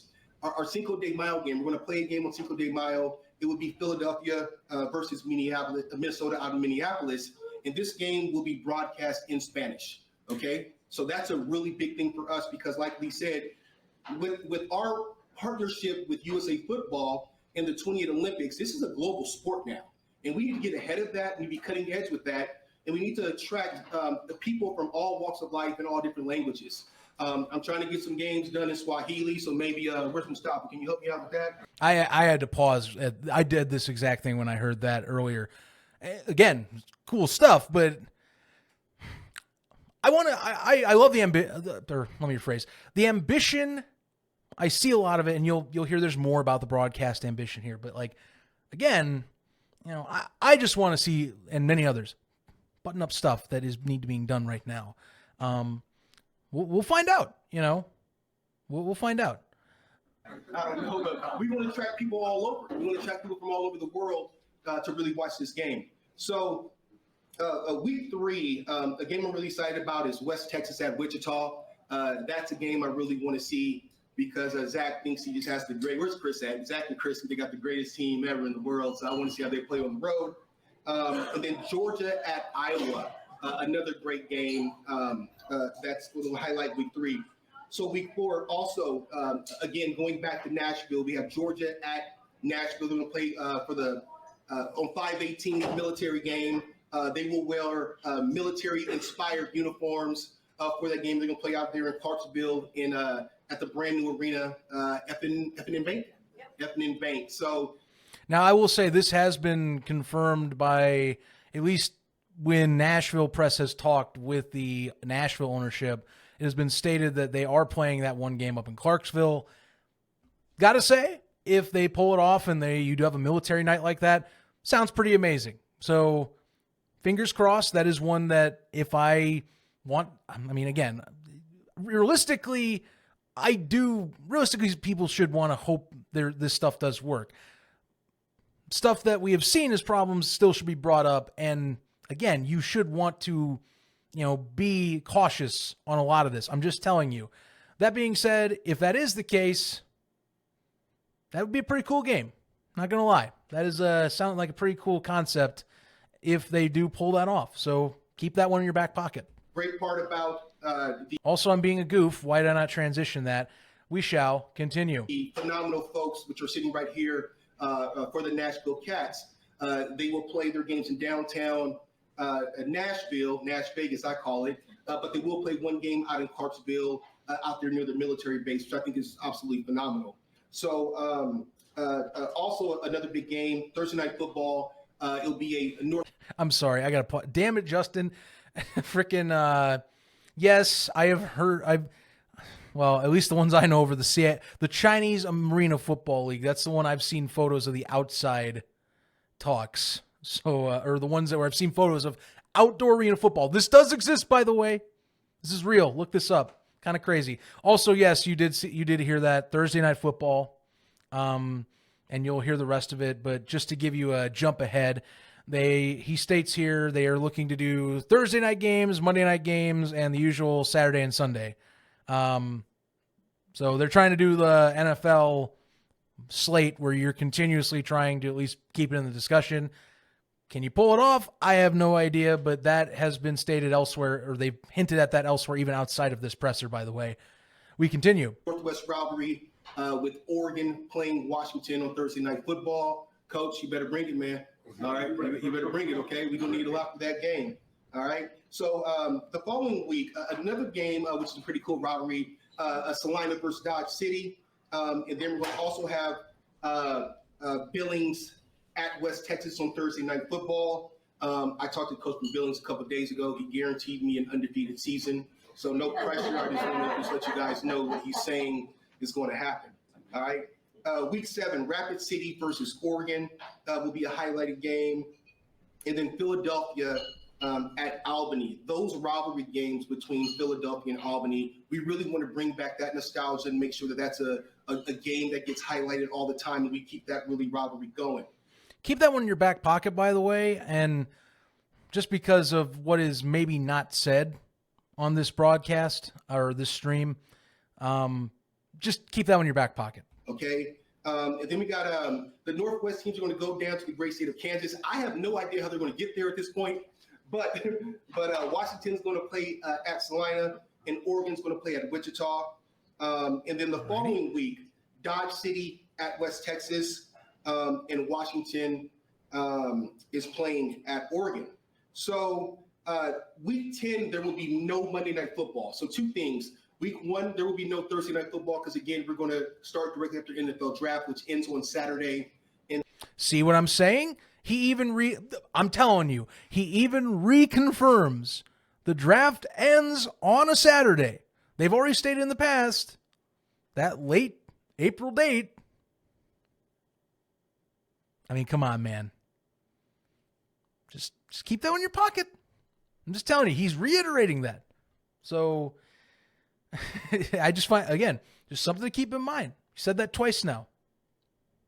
Just keep that in mind. And then week 10, there will be no Monday Night Football. And then we'll go into our playoff schedule. So what's a little different for us, and I know that a lot of the owners definitely want to fight me, and that's fine. I'm undefeated, so I'll hit pause. If it's the 26th, it's the 26th. I see Japa Deadly Taka here talking that it's whatever the Saturday of that weekend is. I'm just saying that's what I was trying to imply. I did say 27th earlier. I will correct myself. Thank you for keeping me honest. Anyway, let's continue. That's cool. But there will be our playoff games will be neutral site. Okay. And the reason why we want to do that is because, again, I see the messages, I see the tweets. It is impossible to really appease all the fans in every single place in this great sport. It's literally impossible because every single state, every single city wants an AFL team back because at some point they had an arena football team. With that being said, we are going to play 4 neutral site games in future markets. So markets that will be available in 2025. I know a couple of owners are here, 2-0 with Chicago. I see Matt here with Arizona. So we'll have some really cool games in cities and in locations that are neutral site, which will give the teams playing the playoffs a chance to have a cool travel party come in, but also give that market something to look forward to in 2025. Our division championship game we played in Las Vegas, which we're super excited about. And then the Arena Bowl and the AFL All-Star game we played in Minneapolis. So that's our schedule for 2024. All right, let's stop at this next point because this was one that also got brought up a ton in a lot of the releases about this press conference. So you heard that right. They're going to do neutral site playoff games for the entire slate is how it's being implied. Now, the logic, I see what the logic is. Well, if we have these markets we are going to try and introduce, why not kick it off with a bang and show them off and then like re-announce your teams or something there, which, okay, fair. You know, if you have the right marketing strategy, again, I am saying what is right now present with the AFL's marketing strategy, but if you want to do it that way, yeah, maybe you get it. Now, keep in mind, I know some people have stated, well, or I've heard this, well, you know, the IFL does a neutral site for the championship. For the championship, that is the big difference here. And again, that if you're going to do neutral site entire playoff, that opens a few items for discussion right away, is all I can tell you. First off, that is a gamble for ticket sales. I know that there have been talks that other monies are flowing in and that's how this is going to work. But again, history says ticket sales, ads in stadiums, that's what's supposed to help. And I don't know how good this will be in terms of bringing in interest. Secondly, and this is the point for especially for, to me, the main rounds, the championship and divisional rounds specifically. This is where I'm not a happy camper, and many others aren't. And I think some of you folks, especially the Albany fans in this chat, know where this is going. Taking away home games from teams that earned it. That's where I have to draw a line there, is my issue. I get if you have an adequate marketing setup and you're trying to get some buzz with expansion teams, that you know, in theory, yeah, that's what you're looking at. Oh yeah, well, we can draw some buzz because these are important games. But taking away an audience's impact on a game, you know, one that they might want to have, you know, and I'm speaking from just watching in Albany, by the way, but let's talk teams we know we have seen audiences for. So imagine this, and this again, hypotheticals. We're still talking this, but imagine the Preds get a top seed. Imagine that they win the South, and keep in mind that fan base has been coming back. They have been getting 7K, 6K, 8K stadium games. Like, they've been filling in. This has been a long road back, but that fan base is here and present. So imagine taking that away from at least one playoff game. That's very hard to sell. And that is, I know they're trying, that the way they're phrasing this is they're trying to focus on the future here. I'm not a fan of that, though. That is not the standard playoff format. You know, fans want to see they want to see their team and want to be packing in the stadium. You miss out on revenue for the teams that had their squads earn it. I am wondering how the owners feel about this. There hasn't really been many that have kind of stated. Now, again, John Chaney is going to be on, unless he's not for some reason, he's almost always on Preds Talk Live. So I don't know if he's going to say anything about it. I wonder if someone will bring it up at that live event, but I would have to ask what is being given back to me as an owner for giving up playoff availability. That's something I really have a problem with. You know, Las Vegas in particular, like maybe that's just because it's a party and it's the division championships and all, or I guess the championships to get to then the Arena Bowl in Minneapolis, which I can kind of understand Minneapolis. I get why they're picking that if you know some of the background of certain people in the league. So Lee Hutton, the Hutton family, you know, keep in mind, you're going to have Lee's wife, Diana. She is owning a team. B, they both live in Minneapolis. That's how I'm connecting the dots here in terms of relationships. But, yeah, the neutral site playoffs, I'm not a happy camper about that. I think that is something that you should do differently. Honestly, what Minneapolis, nice one, Freddie. Honestly, what I would have done if I had my chance, and I think someone might mention this in the chat if I'm going to double check myself, so I'm not stealing anyone's thunder. Yeah, JPN 23, perfect thing. So like Arena Bowl is going to be neutral. That's fine. Okay, the IFL's doing it neutral.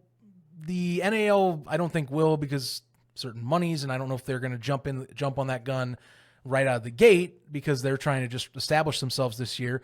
But the AFL, if they are wanting that desperately to do neutral, stick with the Arena Bowl. And JPN says it best, which we didn't hear anything about the All-Star game in this, by the way. But the All-Star game is a neutral site. Pick Chicago or Arizona. Honestly, Chicago, they've actually had a lot more postings as of late. I have a lot of gripe with that. I am not a fan of taking away fan bases' interactions and imposing that piece of what they've won in the season to the playoffs. If the owners agreed with it and they are getting something in return, obviously it's fine. That's what they agreed to. Just going to put it out there. The owners have that say in that moment. They have to mention that. My understanding, I would think, if you're talking schedules, as you know, Travelle has mentioned in this clip, they have to have a say in how those neutral sites get picked. So keep that in mind. But again, neutral site playoffs, I don't know how that's going to work. I squirm a little because again, that takes away some of the specialness of the playoffs is for me. And I agree with people, a ton of people on this. I think, I don't know if it's too late to reevaluate or something, but I would reevaluate. It's like the All-Star game in particular. Pick it, put it in like Chicago or Rockford, Illinois, if they're going to go to Rockford, and play it there in Rockford. Hype it up in Rockford. And then go to Minneapolis. Or do them both in Minneapolis. You know, do neutral site, whatever you want. Like, I don't know about taking that away. That's all I'm saying. I don't know about taking away playoff teams' home games is my deal. Anyway, we continue. Again, I know it took about 6 months to get it done. It's not easy. I wanted to appease everybody, make sure everybody got the games they wanted. So I can sit back down now, and actually I would just disappear into the shrubbery, kind of like Homer Simpson. So thank you guys a bunch. That one I actually did laugh at the first time too. I had a good joke. Now I will mention, he says they got it done. They did get the weeks done. Still no dates though. And, you know, we'll revisit the good old grids while we're at it. And I have to do it on X because for some reason, and this is one of my gripes, I don't get why the website doesn't have the full schedules on it. They have 2 of them. But why unless this is the whole trickle thing, I don't understand. So you'll see, and this has already been brought up, I'm just reiterating this for the sake of talking on here.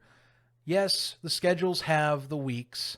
There are no dates, as you'll notice. And then the bigger issue, that was, to me, a massive PR whiff, because if you are going to post this, you should at least somewhere talk about this. Maybe not give the whole meat and potatoes of it away, but like talk about what you're doing is right. Well, I'll show you the last one. You see all the ads and all the aways are there, but there's no dates. You know, again, we have heard before in the past, they're trying to start week 1 for that October, for that 27th date in April. So you can imply what certain weeks will fall and whatnot. They aren't doing bye weeks, so it's 10 straight weeks.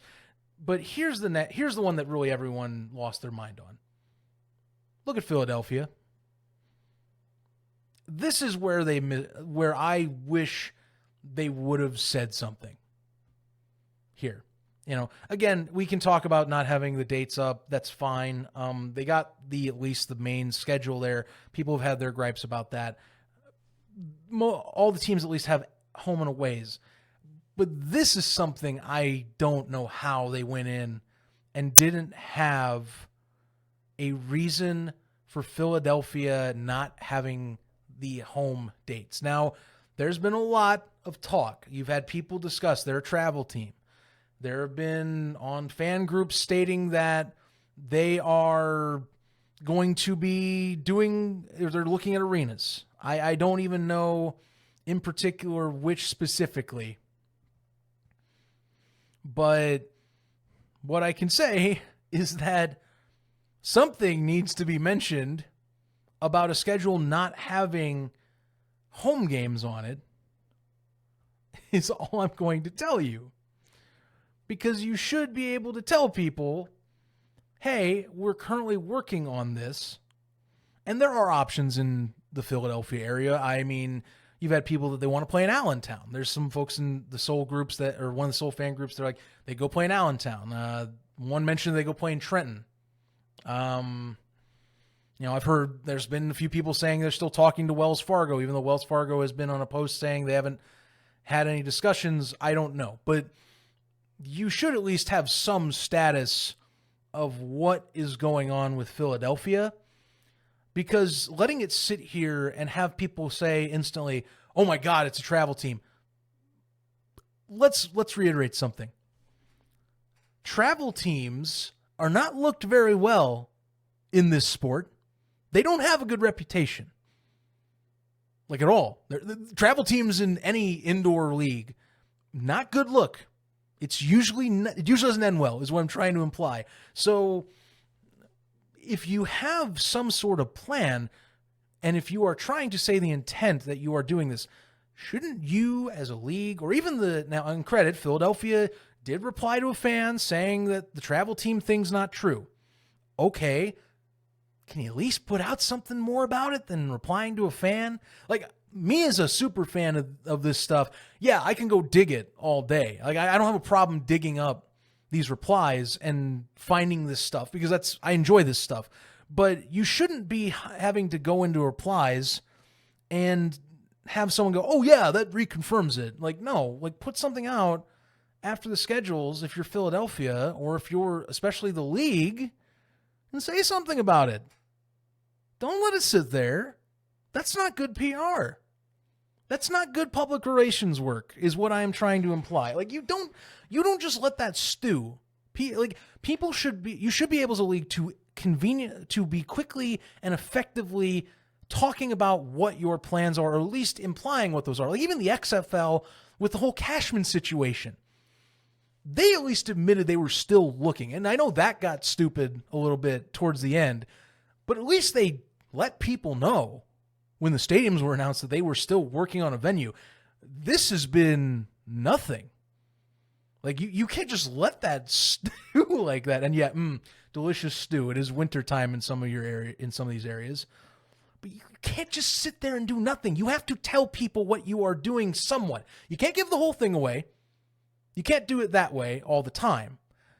But you should still at least say, hey, look, if this is a big enough problem, put something out that at least kind of says what they're doing. Now, again, Philadelphia, sounds like they're working on a venue. So at least something has been mentioned, and at least some people have stated they are working on a venue. So Luckily, they are attempting to try and not be a travel team. But if you go anywhere online and you look through all of these freaking accounts and fan groups and all that, it is discourse when you talk about the Soul right now.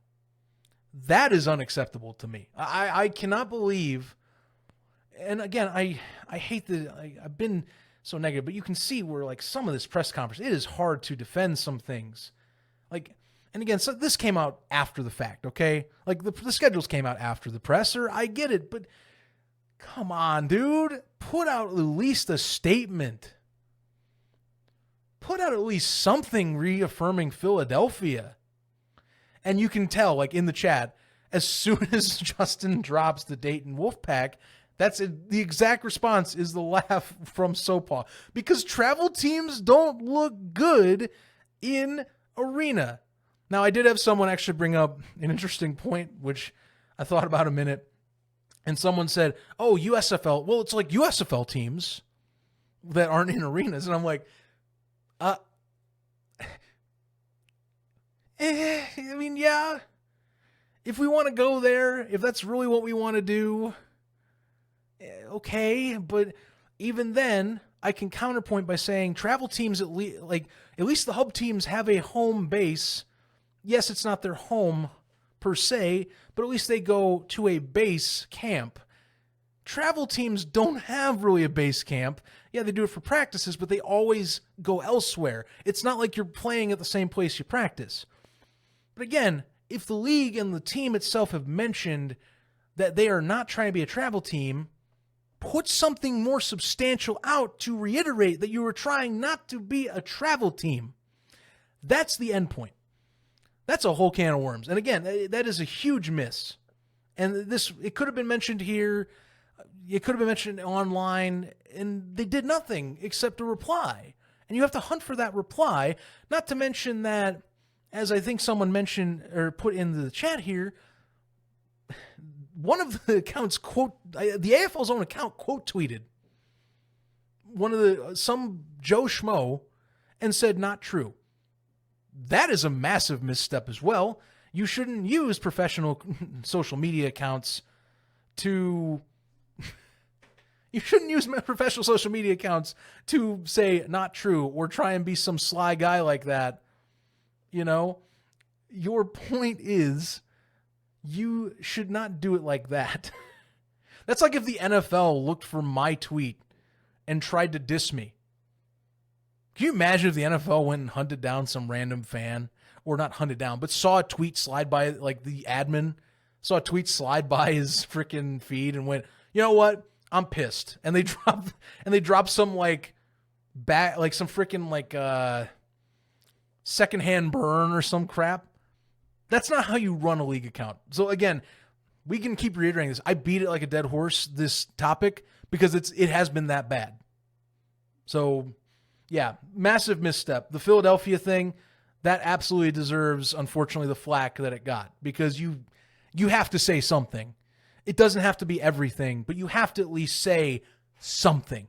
Anyway, we continue.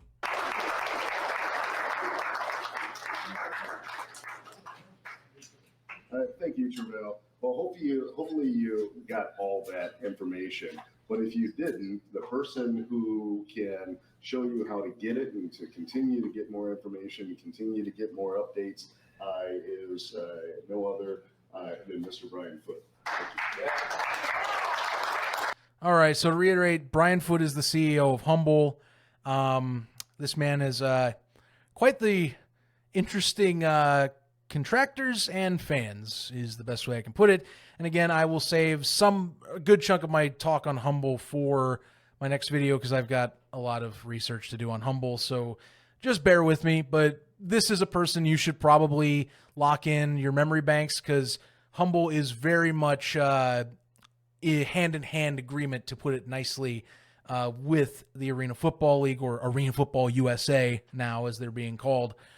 You'll definitely want to pay attention to him as a key player.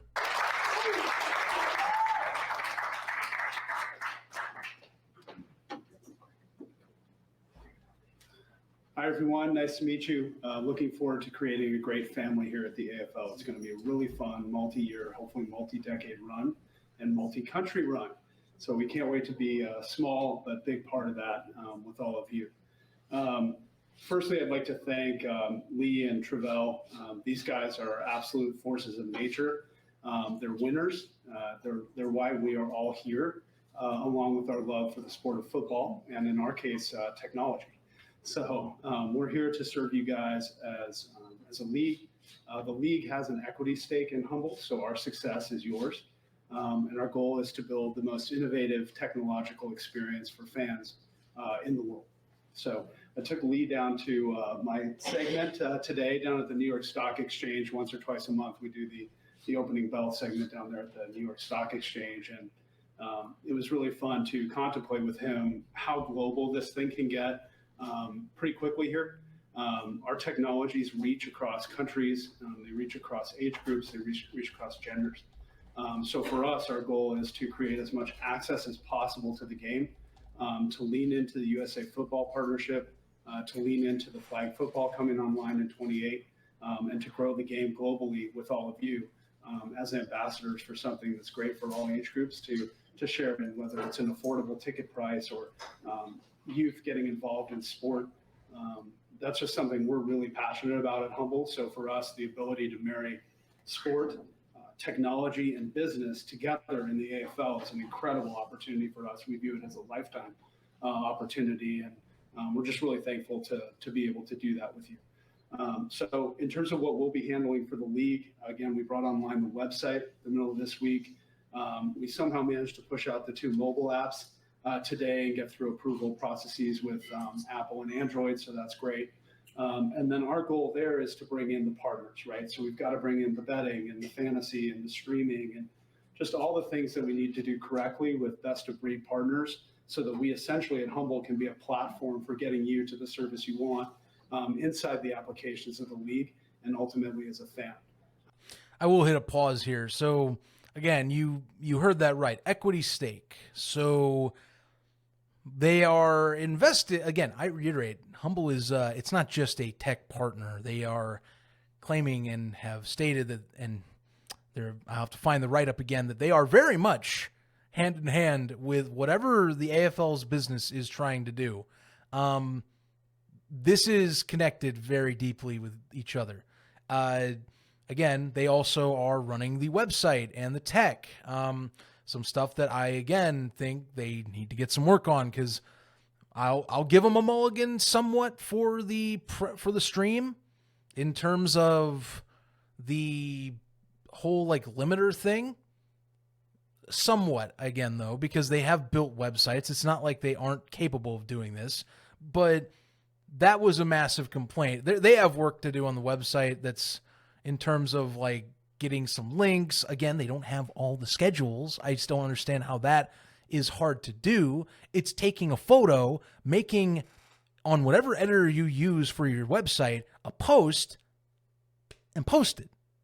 So again, unless this is this trickle thing, I don't know why you would trickle it, because it's out there. Just post it. But this is the company you're going to be seeing a lot of stuff come through.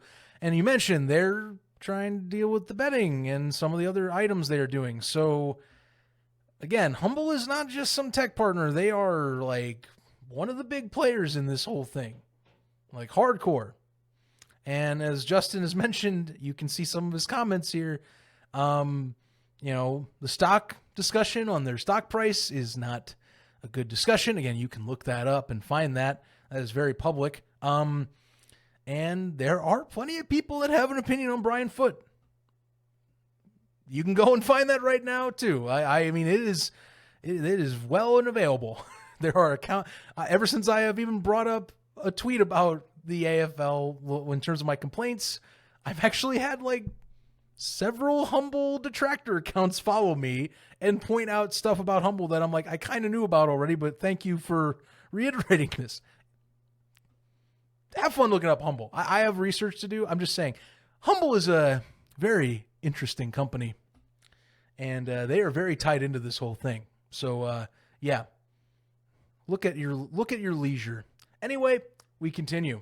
So for us, that's our goal, is to stay flat, to stay neutral as a technology provider, and make sure that you get great access to the content you want quickly, whether it's music concerts, fan experiences, in-stadium experiences, or virtual reality. Here we go again. So again, the cart before the horse. So you heard that right. And again, this has been mentioned beyond Brian. Lee Hutton has brought this up in previous interviews he's done elsewhere about music concerts and VR and in the stadium. And like, cool. Hope it's all executed. Again, cart before the horse, or no cart at all, as Minor League Rando put. Just, again, this has been brought up in the past. You hope it's executed. That's all I can say. That's all I can say. So keep an eye out for us. Again, the AFL is an equity holder in Humboldt, so we really are ambassadors for both our organization and yours. And we can't wait to build a family here and be really successful together for the game of football. Thank you. I'll kind of ride this out because this is basically the end. Lee's got a few other comments that I believe were tacked on here, but there's not too much more. I'll give you some like after the fact thoughts again of stuff that's come out or maybe like has been discussed since. Some of it I've already relayed, but we'll finish this out with Commissioner Hutton and kind of get the rest. Thank you, Brian. I want to kind of close this out in remarks. We wanted this to be, quick, kind of to the point, and we want to do these informational sessions. I wish we could always come back to New York, because there's that saying that if you can make it here, you can make it anywhere.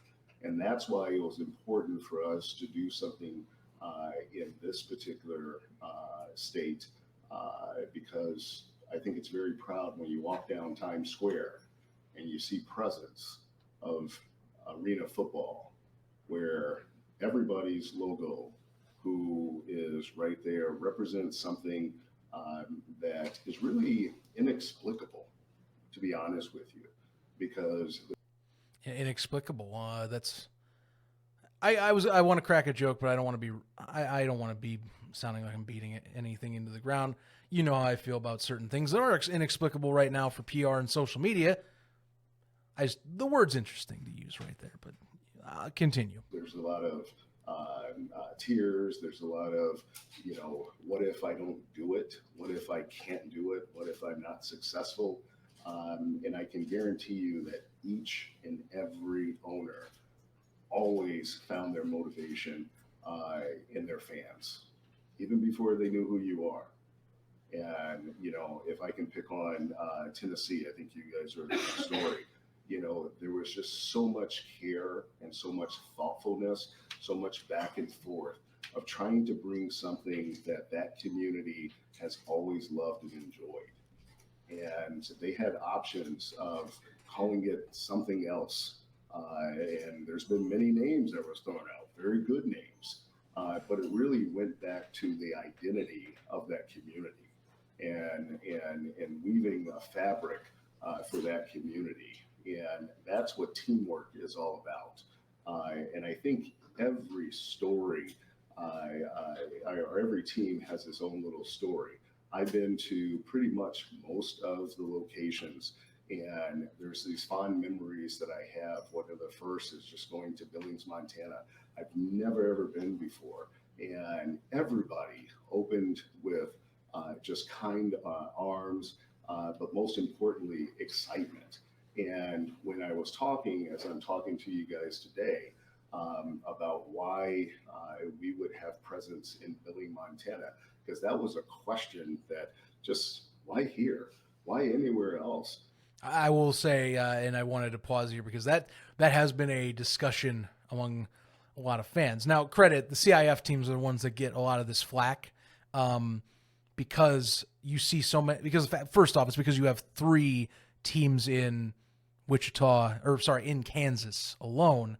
I think the other discussion of why here becomes from teams like Council Bluffs, where cool, like the Iowa Rampage, you have an ownership, but that is in the exact same metro as the Omaha Beef. So that is another question of why here.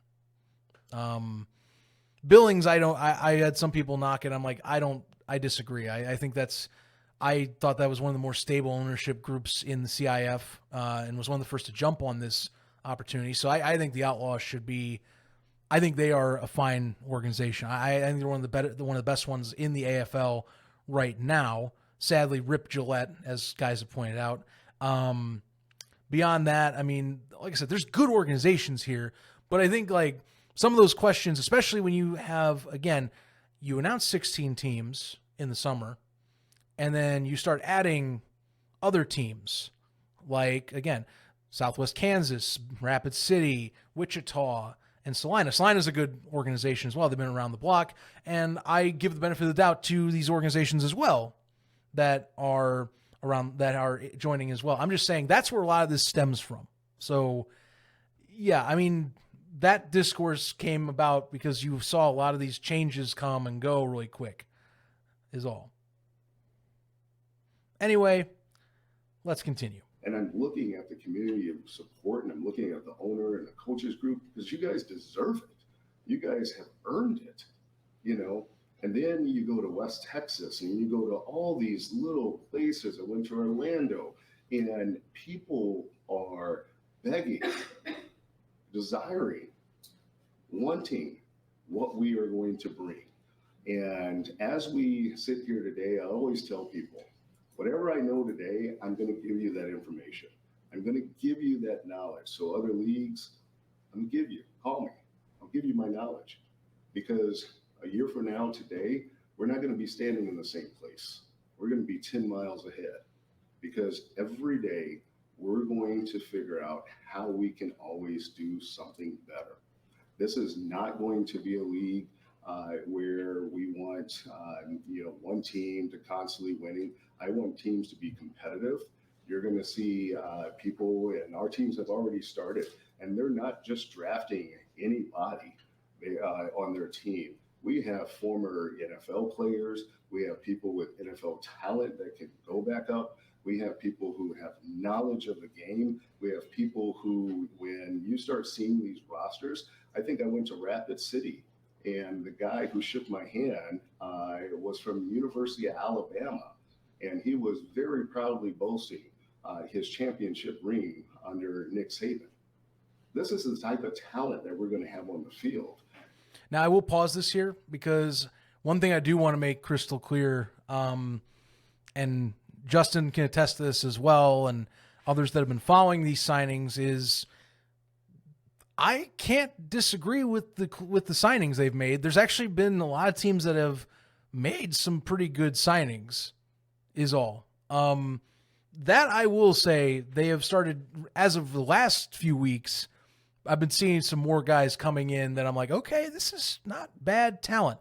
And some have signed more, like Albany. Credit Albany, they have so many relationships with guys that they have played in the past from championship teams. They're absolutely, they're well ahead of the game. That is a team I'm fully expecting will either be leading the East or they will be a competitor in the East in the playoff picture. So expect that. But for example, and I know I've had some people even bring this back because of the, some performances, but look, when you say Drew Powell is going to Orlando, and credit, that has not been officially released, but the people managing his contract have said that is happening. That is a big name. It's not the only name. I've seen other guys that are former AFL guys that were playing in the IFL as of late that have gone over. Kendrick Northington, actually, he just got signed on with, I'm forgetting, the Iowa Rampage. I know Rakeem Cato is going to the Rampage. The Rampage actually have gotten several decent signings, and it's the thing. That's what's crazy. So, it is partially a two separate story piece. Malik, yes, and I've seen Pinitaka here, with other ones. We know about Leek Henry in Albany. Jonathan Bain with West Texas. Now, credit, he's been through the ringer lately, but with a full healthy season, West Texas has a lot of good signings. This is what's crazy. So the team side of this with the personnel, Cedric Bonner is going to Billings. Keep that in mind. Cedric Bonner, who has been with a fantastic gig with the Arizona Rattlers as a color commentator for years, is going to the AFL for the Billings Outlaws. Think about that for a second. Like, there's good talents being brought in for these teams. I do want to separate that discussion. The teams are bringing in good talent. That cannot be argued to me. I think that can fully be stated. But you can also separate the discussion on the league's responsibility to those teams. I do want to make that very crystal clear. Now, that being said, process of association is you do have, if teams aren't in the AFL, people look at the AFL, they'll look at those teams in a certain way. But for those on here, and I want to be crystal clear, the teams have been doing a great job getting talent from the ones that have started up. Even, for example, you're starting to see some of the newer ones that are like brand new organizations. Not all of them have started signing, or at least have made it public. But the fact that Iowa has this much talent already, and yes, I know they are a converted team from the AIF that has now taken ownership and changed their name. There's good talent in this league. At least that, I will admit, that's at least a positive. Now, what happens beyond there, we have to wait and see. But you can separate at least that the teams are at least signing good guys. There is that. I just want to see the league office do its job better. And that's a really big needs to do its job better. So just wanted to make that clear because that is true. Like, there are a lot of good, talented indoor guys, some being some veterans that I don't think I've seen, like Paul Browning over in, I think it's with Southwest Kansas. I haven't seen his name since he was with the Destroyers. He wasn't half a bad receiver with the Destroyers. He got recently signed on with the Storm. That's a good signing. That's an AFL guy. So, yeah, that conversation can be separate from the league discussion. But that being said, the league discussion very much should be the more dominant one because, again, your league is representing your teams. So just keep that in mind. Just a fascinating tidbit because I do think that is something that doesn't get talked about enough is there ain't some bad ones. Like, hell, tonight, as we're recording, Kerry Starks, he's going to the Voodoo. He signed with Louisiana Voodoo. And I know he's had a bit of a tumultuous past, but like when he's on, he's a pretty damn good linebacker. Again, some good talents going over to the AFL. That should not be understated. And then when you look at... Also, yes, I do want to bring up, Freddie, you are absolutely right. That is something, thank you for keeping me honest as well. Because if stuff does go wrong, that also hits as well in a certain way. I hope it doesn't. In terms of that. Because the players deserve to get that opportunity, is what I'm going to mention. So, Freddie, thank you for bringing me up and keeping me honest there, because I would hate to have left that without adding that conversation. That being said, we hope for the best with these teams because they are at least bringing in really quality guys. Anyway, we continue. The talent that you have on the field, and you look at the people coaching them. It's going to be not only something that we're going to be very proud of, this is going to be something remarkable. And I can tell you it's not going to stop there because I don't think I even have to give the direction because the owners, it's engraved to their being that enough is just not enough, that we're not just chasing to be right and to be good, we're chasing perfection. There's not a day where, we get calls, and I do, before we leave, I want to thank some people because this is more than a 24-hour position. But we get calls with great questions, and, they want down to, what does the appearance look like for the fans? Is it clean? Is it there? And so one of the reasons why we're here, because we're still getting people who are like, I see what you guys are doing, and I'm committed to helping you guys in the success. And we want to be partners. And so as we're coming up, go to arenafootballusa.com, visit it frequently. It's going to direct you eventually to all the websites to the team. And so as the rosters start growing, and yes, you will get information for tryouts. I probably get 100, 150 requests a day of which teams from individuals who want to play. And yes, if you can lace up some shoes and you think you can play arena football at this level, then there's going to be a team that will look at you. And now it's your job to get on that roster, but there's opportunities going to be there. Yeah. I do want to pause. So he did bring up, for example, the websites, which is something that has been talked in many regards, and something that, again, is annoying me, because if we're talking social and web design and, keeping people informed, several teams do not have a website actively up. Now, I don't know how close some of them are done. I know that, for example, the Oregon Black Bears, it's been mentioned by head coach Chuck Jones that they are working on the website. I don't know how far along that is, but you should want to get that up now. I think, honestly, they should have all been up for this presser, but they're still missing ones. Oregon, I know, is missing. Trying to think here. Louisiana doesn't have theirs as well. Shoot, I'm trying to think what the other ones that don't have websites, and they're all on the AFL's own page. What else? Wichita does, but I think theirs isn't listed on the link. Georgia doesn't have theirs yet. Minnesota doesn't have theirs yet.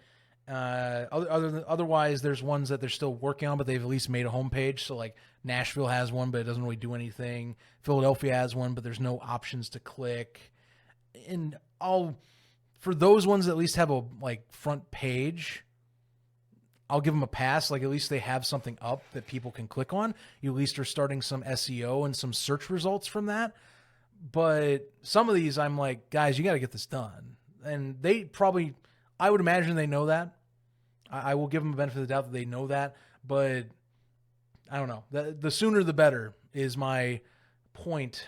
You do want to have that done ASAP if you are, especially if you're going to have dates for these ticket sales for single game tickets and you want to more focus on season tickets, you probably want to have those websites working fully is all. So, yeah. Justin, I can also see getting a few points in here. I know he's got some takes on the Louisville Voodoo, which, for those that aren't aware, St. Charles has been through quite the rocky several years of hurricane devastation, is the way I have been able to interpret that. And they are still trying to figure stuff out. So that also includes, and if you watch their press conference video release, they're also still claiming that at least the city is claiming that they are trying to renovate the arena that the Voodoo are playing in. I just wanted to bring that up because I know me and Justin have had talks a lot about that subject. And I know that the mayor was at that presser and he wanted to use the Voodoo as as basically a springboard to help bring the community together. Now, again, that's got to be executed correctly. But just thought I'd bring it up because Justin, if you want someone to talk about the Voodoo, and I mean it, Justin he's very informed with the industry. You should really follow along with him on any platforms he's on. Good dude to talk to as well.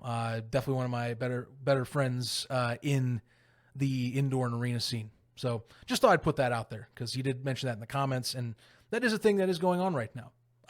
Just when you think about the Voodoo and some of the items in Lake Charles as well. Anyway, we continue. And I think players, and I want players to continue to reach out to me. I can't talk to everybody, but I do respond back. And I know some players will probably reach out and say, yeah, I've spoken to the commissioner.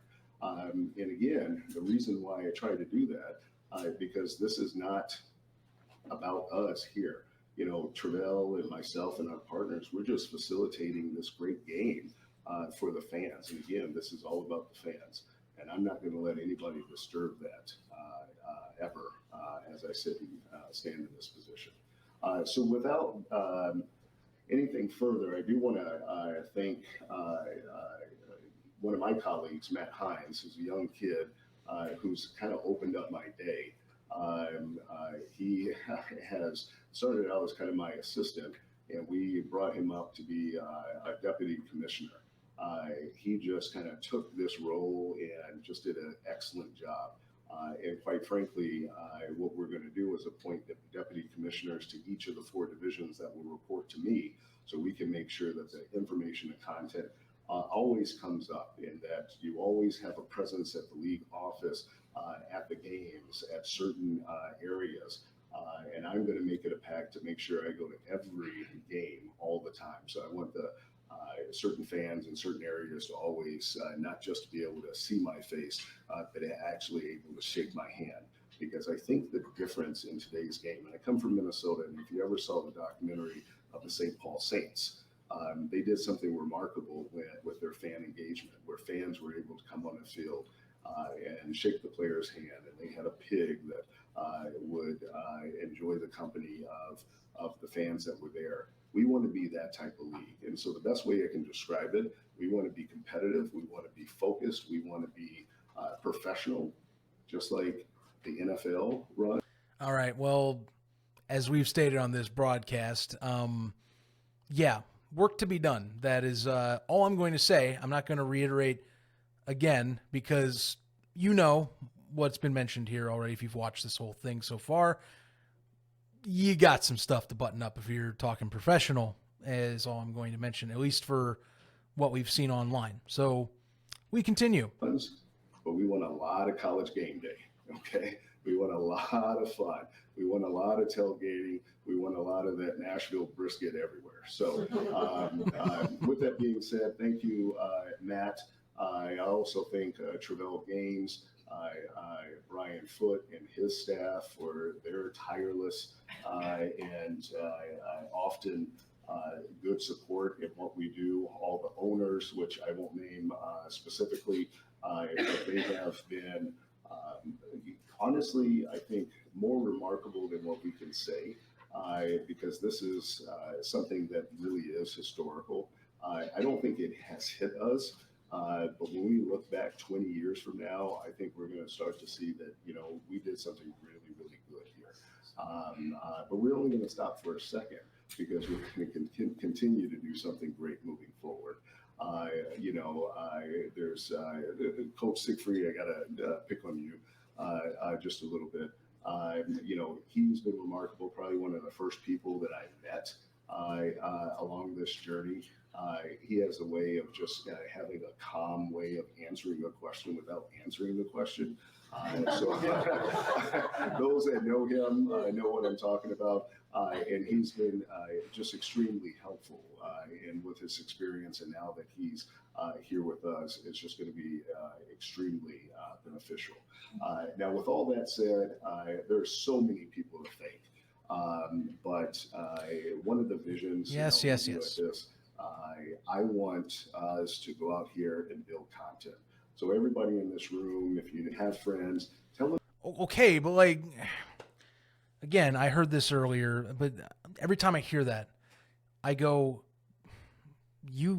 shouldn't you have some of the basics? I guess I do think some of the content stuff is there. I'll discuss at the end. There is a bit of the content angle I have seen that they are working with that I will add on, because this wasn't addressed. They did address it in here. I didn't know what it was, and I did some research. So there's a little after piece of this I will add on for those that maybe aren't in the know.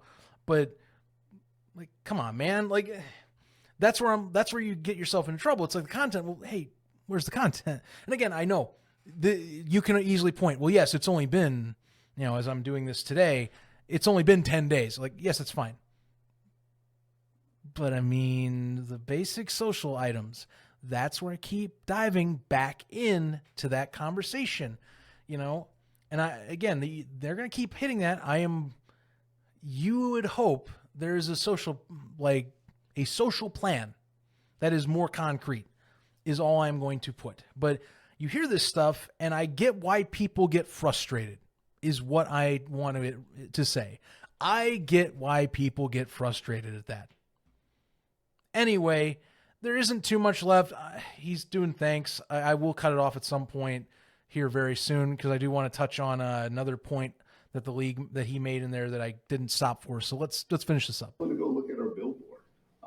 Put it on social media. Tweet it. You know, start saying, you know, hey, Billings, Montana.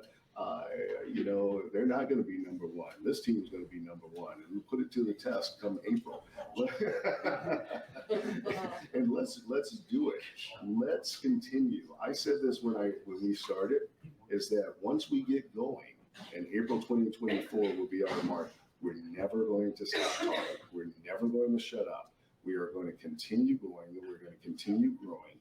And this is going to be something that we're going to leave back for the fans so they can give to their children's children.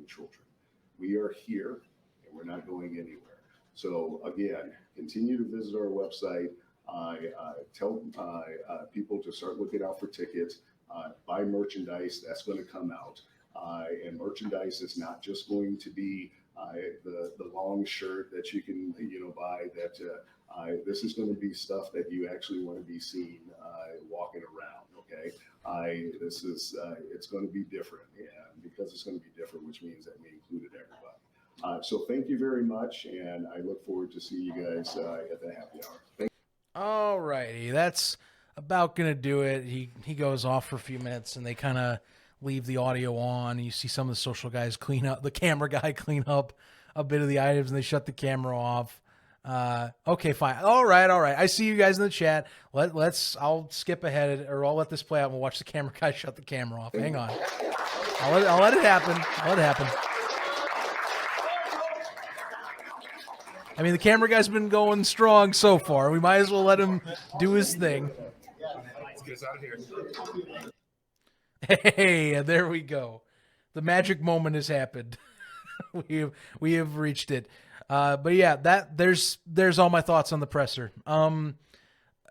Honestly, again, with some of the stuff that was being hyped up outside of really more on some of the team discussion, or what was being discussed is supposed to be coming out, I think that's really what I have to stop here.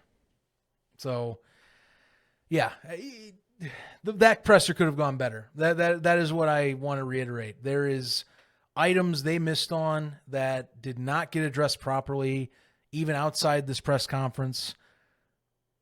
You just got to clean it up. Like I mean, that's the thing. If you are going to run professionally, you have to clean it up. A lot of this stuff has to be cleaned up. It's that simple. I don't know. I give benefit of the doubt to a T. I still will reiterate to all of you, if you're following along with this, just be cautious. That's the best thing I can give you. I don't want to dissuade anyone from following this league. Because here's the deal, and I'm laying out the scenario. If this works, and I'm saying this, if this works, it's better for the industry as a whole.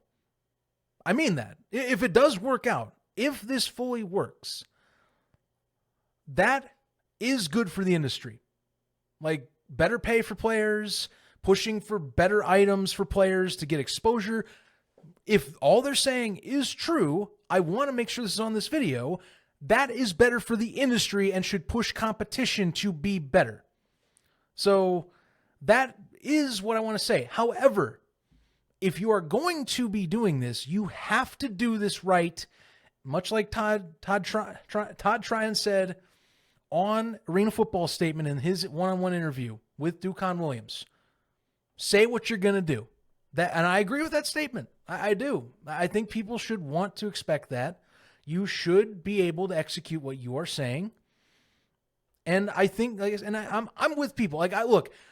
I share a lot of stuff in the AFL. I get taken as, I get a lot of people that say, "Oh, what are you doing? You just, you're homering." And I'm like, no, I'm trying to keep you informed is what I'm trying to do.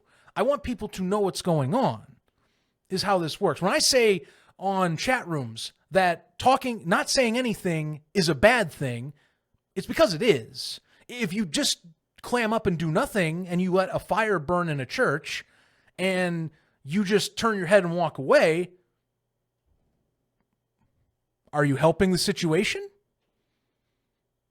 Asking that honestly to folks that I have talked to that don't want to talk about this. They don't want to discuss it. And I say that's not a good strategy. Stuff like this, the reactions we're doing where we're keeping honest and talking all angles about this, that helps. I think it does. I don't know if I'm being selfish in saying that, but I think it does. I think talking about that helps. Saying nothing is the worst thing you can do if you actually know something. You know who you are. I'm talking directly to people that I'm hoping watch. You know who you are. Say something if you know something. That's how it works. That's how it should be in the industry, by the way. If the industry wants to get better, indoor-wise, which it has its own tumultuous past everywhere, You gotta speak out on things. Yeah. So I don't know. But what I do want to point out again, if it works, if it does work, and these things are executed properly, and we do see the best case scenario, this is the best case. This is good for the industry. It should be. More competition in this industry, pushing for better pay, pushing for better standards is a good thing if all the proper pieces fall into place. Final things I will put in with this video, just stuff that I found out as I was going along, like later on, and things I wanted to add before I go. So the partners page here. This is what I want to bring up because you'll see a lot of stuff here. I'm not saying none of these partners are real. Honestly, they all are, because USA has been saying it. You know, we've seen Zenith on the helmets, by the way, on a lot of the press conferences. Wilson Football, that has also been confirmed. Assist to Score, that is who they're going to be using for all their jerseys and apparel. That was shown off at the Louisiana Voodoo presser. So if you want to check them out, that's who they have been saying is going to be their guy providing the jerseys. Again, reiterating that has been stated by coaches with the Voodoo that the jerseys at that presser are not the jerseys they're wearing. So keep that in mind. But Assist to Score is who they are using for their manufacturing. Wave TV. Now, this is the one that I do want to end on, because we've talked about social media and PR on this, and that's the big thing that I think gets drawn from this presser, is that social media and PR got to get fixed. But I will put out there, they at least do have an active deal with these guys. Now, I'm not expertised in social media networks. Just going to put it out there. I am not the expert on this stuff. I am trying to get better at being expertise on these items. But you'll notice, if we go down to their media brands, now, if you've been on Instagram lately, I'm going to give the chat 1 second. Which one of these brands in this page have you seen them use? That they have reposted stories on. I don't know how closely all of you follow on this live stream. There it is. Japindi Taka here. Jukes. So you'll notice Jukes is a brand of Wave TV. They have been posting regular content with the AFL on Jukes. Now, I actually think this is a decent strategy if you're teaming up and having a third party post stuff on your behalf. Not everything, you should still post your own items, but to have another source posting your content. Because look at this. This does matter. 4 million followers across their platforms, 2.4 million alone on Instagram, by the way. Just want to reiterate that. This demographic, 18 to 34, targeting younger audiences. This is stuff for media metrics and for, creating fandom that should help. 56 million monthly content views. Again, these are important metrics. So I will say, if I want to end this on at least some sort of positive angle with the social media, yes, this is a good partnership that they are using to promote. Now, should it be the only thing they lean on? No. I'm going to go to Juke's Instagram to show you what I'm meaning in terms of how they're posting right now, because I'm hyper investigating this stuff and kind of diving in. But you'll notice if you go into their page, or maybe you've seen it, look at this. So they have the Preds. They've been posting teams one by one, trickle down effect. And if you go here, look at this team map. So they're going to their Jukes followers and they're saying, hey, just letting you know, we are announcing the teams on our platform one by one. So they're trickling these teams in. They've only announced the Black Bears, Desert Hawks, Voodoo, and Firebirds with the Predators on their social platforms at this time.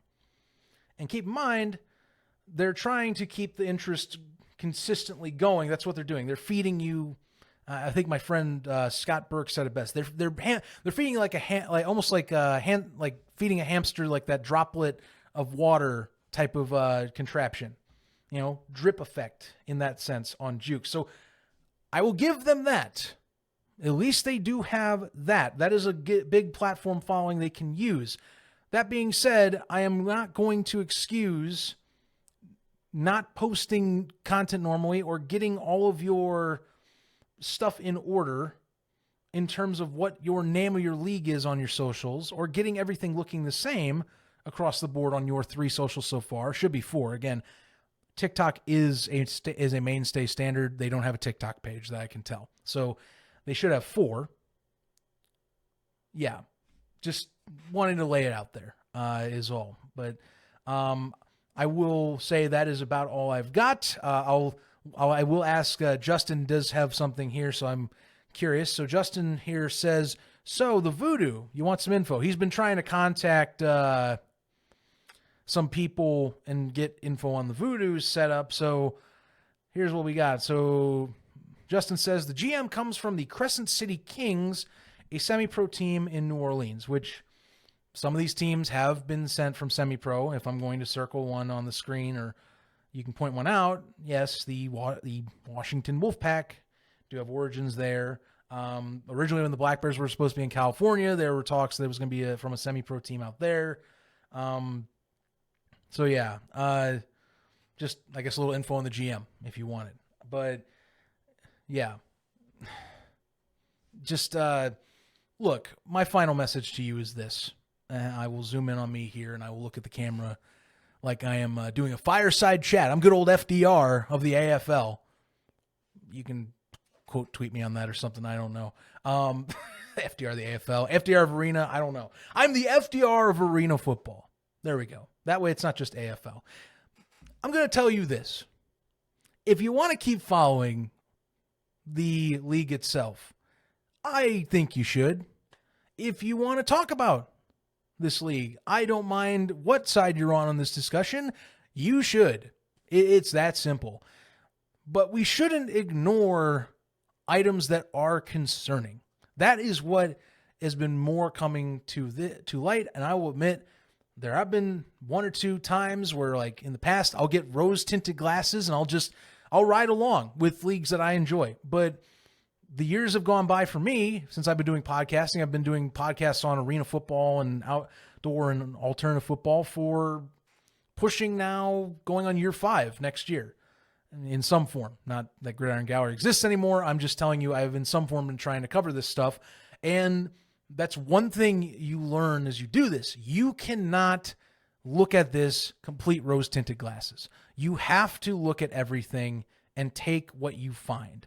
And I don't think it is wrong to look at some things and say, hey, a professional organization should be doing things better. And I'm not saying this not only to fans.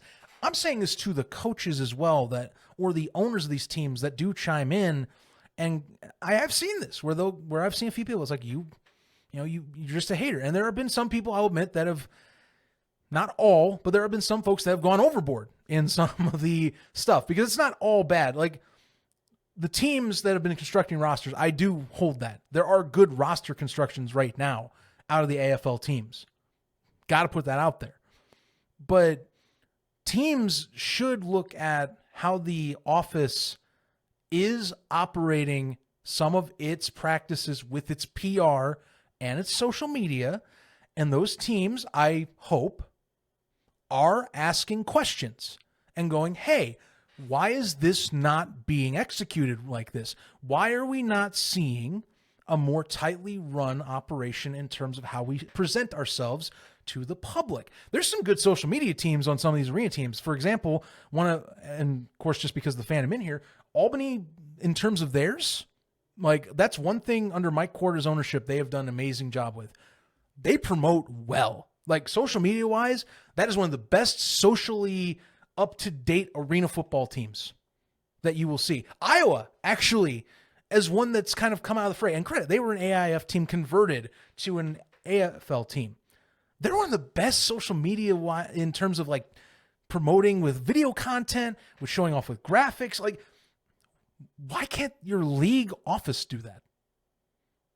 Or, and this is why this is something I would propose if I'm the teams in a collective, is there a way you can take resources from the teams and use their talents to create the social content? Now, the NAL did this in years past. They actually were trying to do this with guys that that have some connections in Albany and that are very good freelance graphics guys.